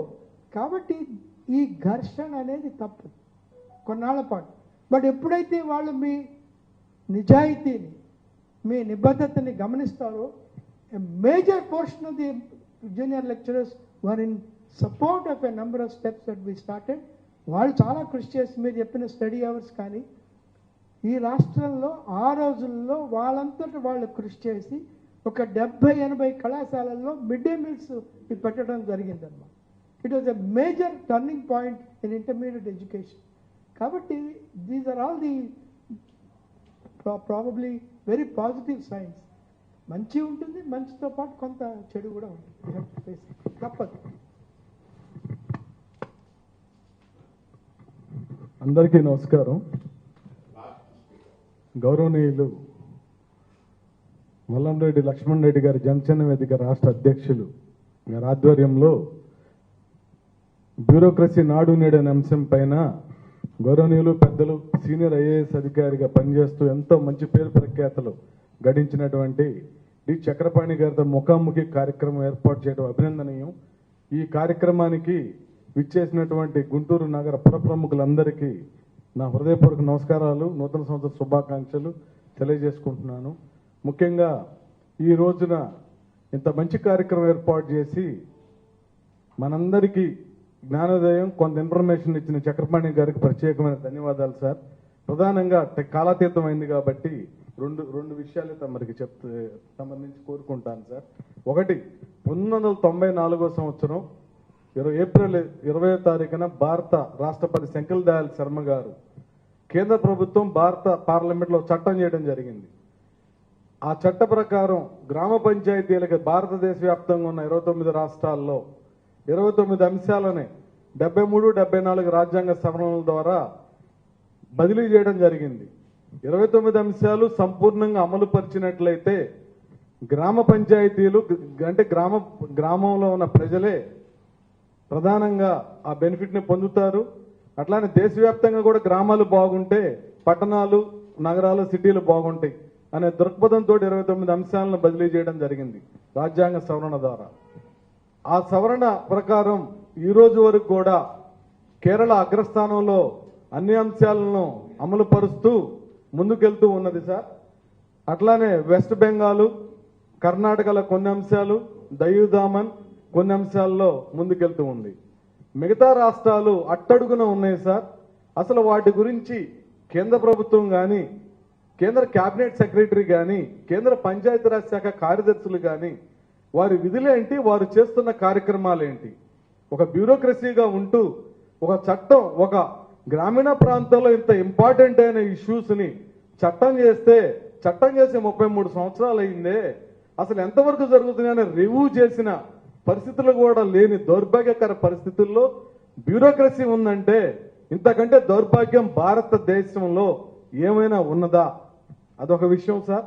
రెండోది, బ్యూరోక్రసీలో భయం అనేది బ్యూరోక్రసీ అధికారికి లేకపోతే గ్రామ పంచాయతీలో పనిచేసే పంచాయతీ కార్యదర్శి నుంచి ఢిల్లీ స్థాయిలో ఉన్న సెక్రటరీ స్థాయి వరకు కూడా అవినీతి అనేది రాజ్యం ఏలుతుంది.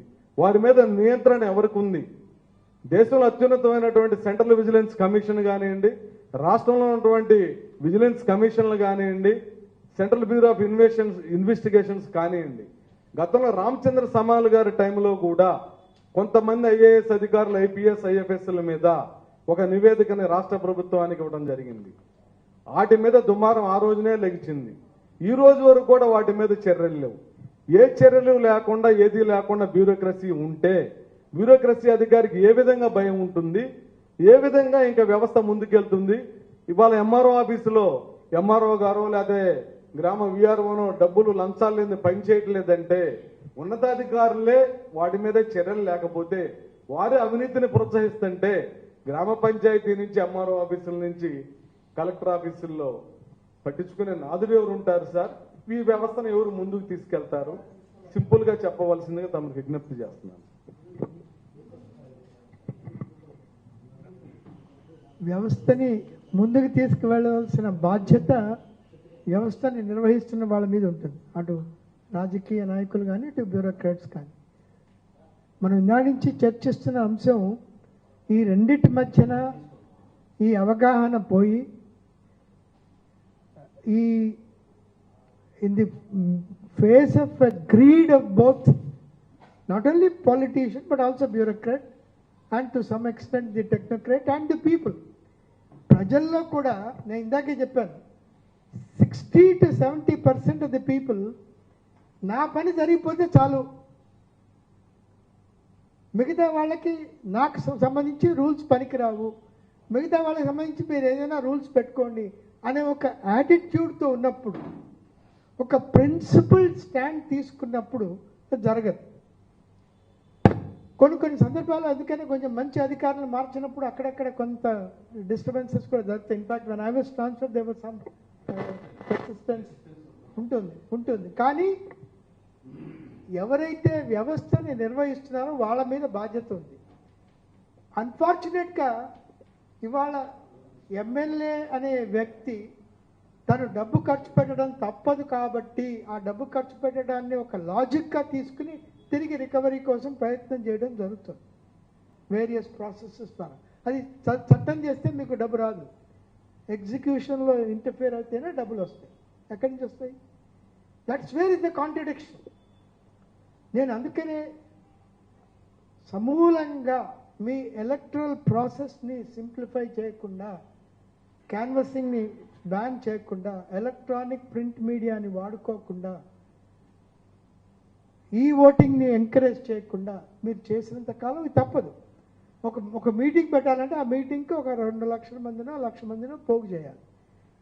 వెహికల్స్ కావాలి, మంది మార్బలం కావాలి, వాళ్ళని ఆర్గనైజ్ చేయడం కావాలి, ఎవరో వ్యవస్థల మీద చేతులు పెట్టాలి. అది ప్రైవేట్ కావచ్చు, పబ్లిక్ కావచ్చు. సో ఇవన్నీ they are all built in to our democratic process. So ఈ ప్రాసెసెస్ని ఈ ఎలక్ట్రానిక్ యుగాలలో ఈ ప్రాసెసెస్ని మీరు సింప్లిఫై చేస్తే ఎక్కడో చోట ఒక సొల్యూషన్ ఎమర్జ్ అవుతుంది. అది చేయాల్సి వస్తుందని నా ఉద్దేశం.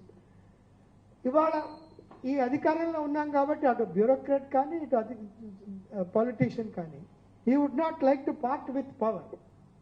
Let us accept that reality. చట్టాలను తీసుకురావడం కాదు, చట్టాలను ఇంప్లిమెంట్ చేయవలసిన ప్రక్రియ చాలా అవసరం. అవి లేవు. అవి ఉండాలంటే మళ్ళీ ఆ మనిషిలో నిజాయితీ, నిబద్ధత కావాలి. సో ఇవి మనకి ఉండాలి.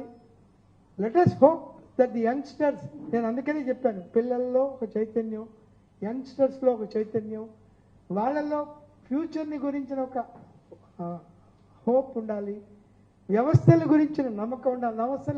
వ్యవస్థ గురించిన నమ్మకం లేకపోతే దే బికమ్ కేయాటిక్, అనార్గనైజ్డ్ అన్నమాట. ఇన్ఫ్యాక్ట్ మన యొక్క ది జీడిపి పెరిగిన కొద్దీ the difference between the highest and the lower level functionaries, lower level people is increasing, widen out. The disparities are increasing. Another unfortunate development in our country is that manufacturing as a percentage of our GDP remained constant at 13 to 14%. మన జీడిపిలో gross domestic ప్రోడక్ట్లో manufacturing and industry is today 13 to 14% and it is constant for the last 60 years. 60 ఏళ్ళుగా ఈ పరిస్థితి, ఈ దామాషా మారలేదు. Whereas China has moved from about 13-14% to about 40-45%. That is where is the problem. ఈ డెమోక్రటిక్ ప్రాసెస్లో మ్యానుఫ్యాక్చరింగ్కి ప్రజల యొక్క పార్టిసిపేషన్ ఎక్కువ చేస్తే there will be some product, some wealth, some generation of productive wealth అన్నమాట. సో ఇవన్నీ కూడా both economic and legislative measures కాబట్టి వీటి ద్వారా మనం ముందుకు వెళ్ళడానికి అవకాశం ఉంది. సర్వీస్ సెక్టర్ పెరిగింది, విపరీతంగా పెరిగింది. ట్రాన్స్పోర్ట్, హెల్త్, ఎడ్యుకేషన్ ఇవి పెరిగినాయి, బ్యాంకింగ్ ఇవన్నీ కూడా పెరిగినాయి. బట్ ద మ్యానుఫ్యాక్చరింగ్ ప్రాసెస్ మన దేశంలో మ్యానుఫ్యాక్చరింగ్ స్టీల్ కానీ, ఇన్ఫ్రాస్ట్రక్చర్ కానీ, ఇండస్ట్రీ సెక్టర్ కానీ మరి పెరగకపోతే అవకాశాలు ఎక్కడ ఉంటాయి? A large number of people in the organized sector get employment. That's right, because it's easy. It's easy and then private sector can easily come into the service. Correct. కాబట్టి ఈ మార్పులు కొంత అవగాహన ఏర్పరచుకొని China, in fact, now I saw the other day a film where they are manufacturing power underwater. Undersea power tunnels they are purchasing. కాబట్టి అటువంటి దిశగా మనం ముందుకు వెళ్తే తప్ప I don't think there will be any solution. But in the short run, అంటే short run లో వాళ్ళని మేనేజ్ చేయడం కష్టం. ఈ డిస్పారిటీస్ ని ఏ విధంగా వాళ్ళ people who are at the lower run how they can be skill development ద్వారా వాళ్ళ శిక్షణ, నైపుణ్య శిక్షణ ద్వారా a large number of them can be given employment. All this can be done. Okay, thank you. Sir 2 minutes sir, ఏమనుకోకండి, నా మూలన సంబంధం పడిపోతుంది. ఎందుకంటే నేను ఉద్యోగరీత్యా ఎక్కడెక్కడ ఉంటూ ఒక ఇల్లు అడ్డికి ఇచ్చాను అనుకుంటా. అది 2% మీటింగ్ అయితే ఈ సమావేశానికి చేసిన ప్రజలు చక్రపాణి గారికి, వివిధ సంఘాల నుంచి, సంస్థల నుంచి చేసిన మేధావులకి, విద్యావంతులకి, నిరంతరం సమాజం కోసం కృషి చేసే అనేక మంది పెద్దలందరికీ అభినందనలు తెలియజేసుకుంటూ ఈ సమావేశాన్ని ముగిస్తాను.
ఇక్కడ పెట్ట ఆరు ఆరు ఆరు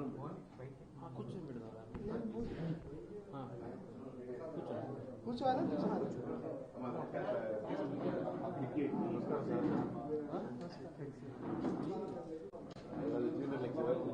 మీ పేరు I was transferred from Ramatla on redeployment to Mahbub Nagar. Here after only I got that benefit. My wife was working there for the last 8 years by that time. And I got this Mahbub Nagar. So that's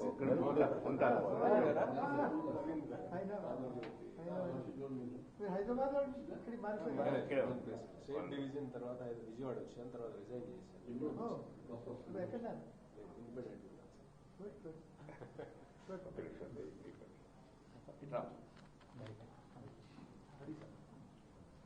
ఈరోజు జన చైతన్య వేదిక ఆధ్వర్యంలో గుంటూరులో శ్రీ లక్ష్మణ్ రెడ్డి గారు వారి మిత్రులు bureaucracy నాడు నేడు అనే ఒక అంశం మీద మాట్లాడడానికి నన్ను పిలవడం జరిగింది.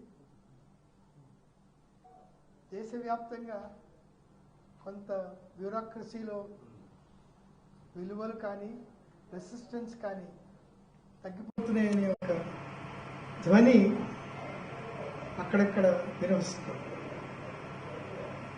అయితే మారుతున్నటువంటి పరిస్థితులకు అనుగుణంగా బ్యూరోక్రసీ కూడా కొంత మార్పుల్ని, టెక్నాలజీ ఎసిమిలేషన్ని, వారి యొక్క వ్యక్తిత్వాన్ని మిగతా సమాజంలో ఉన్నటువంటి వ్యక్తుల మీద చూపగలిగిన స్థితిలో ఉండాలంటే కొన్ని వ్యవస్థీకృతమైన మార్పులు కూడా అవసరం.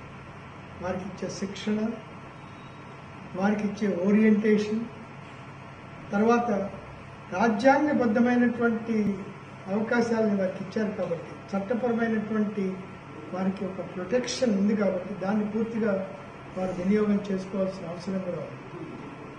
ఏదేమైనప్పటికీ సిస్టమ్ ఆఫ్ రివార్డ్స్ కూడా బ్యూరోక్రసీకి కొంత సరిగా ఏర్పాటు చేయవలసిన అవసరం కూడా ఉంది. వారి యొక్క యాన్యువల్ కాన్ఫిడెన్షియల్ రిపోర్ట్స్లో ఒక పారదర్శకతని తీసుకురావడం, ఎప్పుడైతే పొలిటికల్ మాస్టర్ వారికి చట్టబద్ధమైనటువంటి ఉత్తర్వులు కాకుండా వారి ఇష్టం వచ్చినట్టుగా చేయమని చెప్పినప్పుడు దాన్ని ఎదుర్కొనే సామర్థ్యం వారిలో ఒక అవగాహన కూడా కావాలి. అవి చేసిన వారు టెంపరీగా కొన్ని ఒత్తిడికి లోనైనప్పటికీ తప్పకుండా వారికి సమాజంలో అటు సమాజం ఇటు వ్యవస్థ కూడా గుర్తింపు వాళ్ళలో ఉంటుంది. అందులో ముఖ్యంగా మనం చెప్పుకోవాల్సిన వాళ్ళు ఎస్ఆర్ శంకరన్ గారి లాంటి వ్యక్తులు వారి యొక్క అమూల్యమైనటువంటి సేవలను అందించి వారి యొక్క వ్యక్తిగతమైన ఇన్ఫ్లుయెన్స్ ద్వారా, అవగాహన ద్వారా సమాజంలో మౌలికమైనటువంటి మార్పులను తీసుకొచ్చిన బ్యూరోక్రాట్ శ్రీ ఎస్ఆర్ శంకరన్ గారు. అటువంటి వ్యక్తులు ఇతర రాష్ట్రాల్లో కూడా ఉన్నారు. వారందరినీ గురించి మనం ఆలోచించుకోవడం, వారు చేసిన కృషిని గమనించడం చాలా ముఖ్యం. ఆ దిశగా ఇటువంటి కార్యక్రమాలు మనల్ని అందరినీ ముందుకు తీసుకెళ్తాయని నేను ఆశిస్తున్నాను.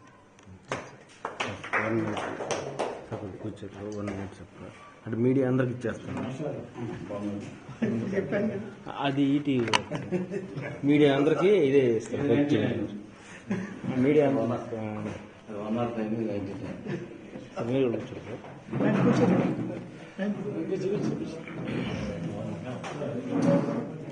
ఇంకా 1 minute మీ పర్లేదు సార్, 1 minute అట్లేం లేదు.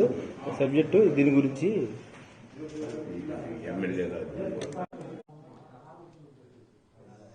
ఇప్పుడు ఈ రోజున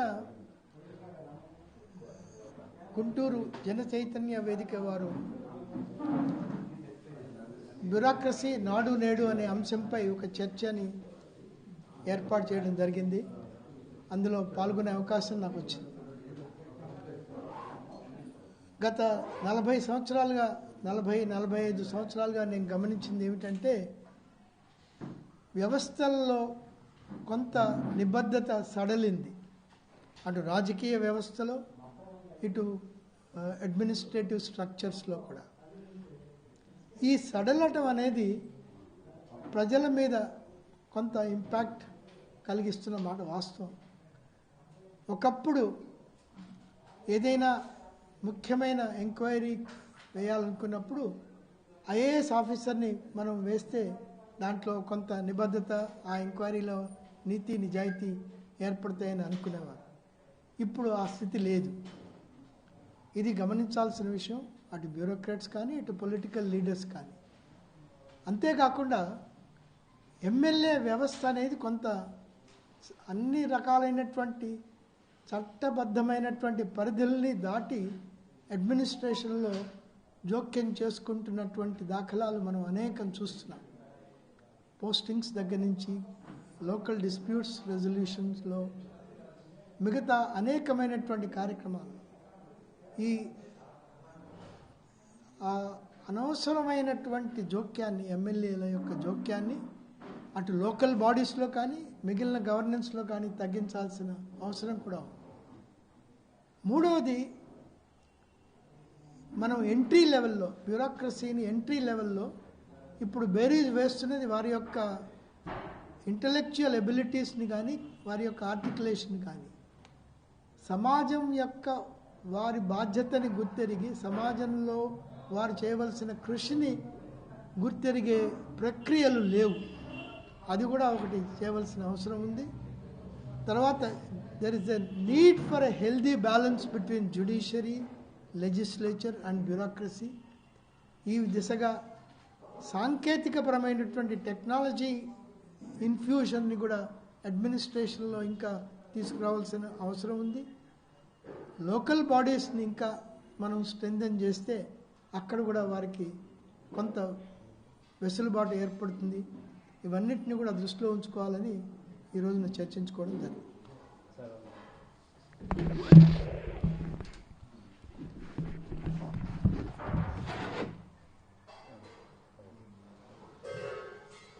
స్వాతంత్రం వచ్చిన రోజుల్లో రాజకీయ నాయకులు కానీ బ్యూరోక్రాట్స్ కానీ ప్రజలు అందరూ త్యాగపూరితంతో నిస్వార్థంగా నిజాయితీగా సమాజాన్ని ముందుకు తీసుకెళ్లిన పరిస్థితిని గమనించాం. కానీ రాను రాను చట్టసభల్లో చట్టాలను రూపొందించాల్సిన శాసనసభ్యులు, పార్లమెంట్ సభ్యులు ఆ పనికి ఎక్కువ ప్రాధాన్యత ఇవ్వకుండా 1-2 రోజుల్లో చట్టాలన్నీ అమలయ్యేటట్టు, చట్ట రూపకల్పన జరిగేటట్లు చేస్తూ మరొక వైపున కార్యనిర్వాహక వ్యవస్థ చేయాల్సిన, బ్యూరోక్రాట్స్ చేయాల్సిన పనులన్నింటినీ శాసన వ్యవస్థ చేసే పరిస్థితికి వస్తూ ఉంది.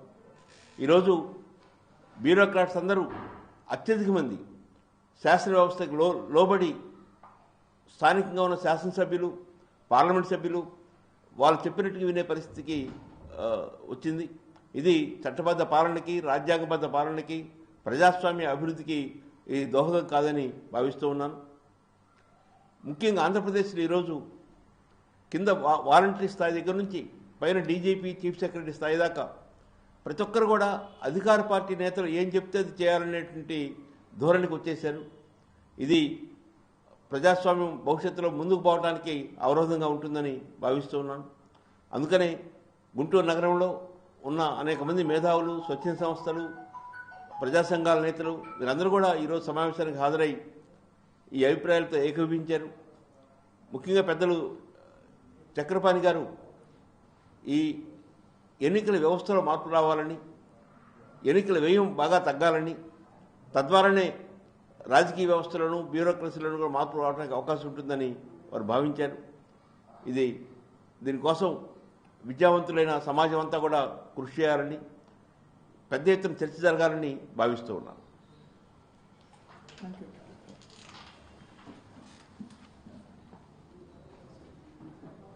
మీ పేరేంటన్నా సార్? రవీంద్రబాబు గారు. నేను గుంటూరుకు వచ్చినప్పుడు ఫస్ట్ వారి ఇంట్లో 77లో. మంచి స్కూల్ సెయింట్ లారెన్స్. 77లో నేను వచ్చాను. గుంటూరు 1 డిపోకి ఆర్టీసీ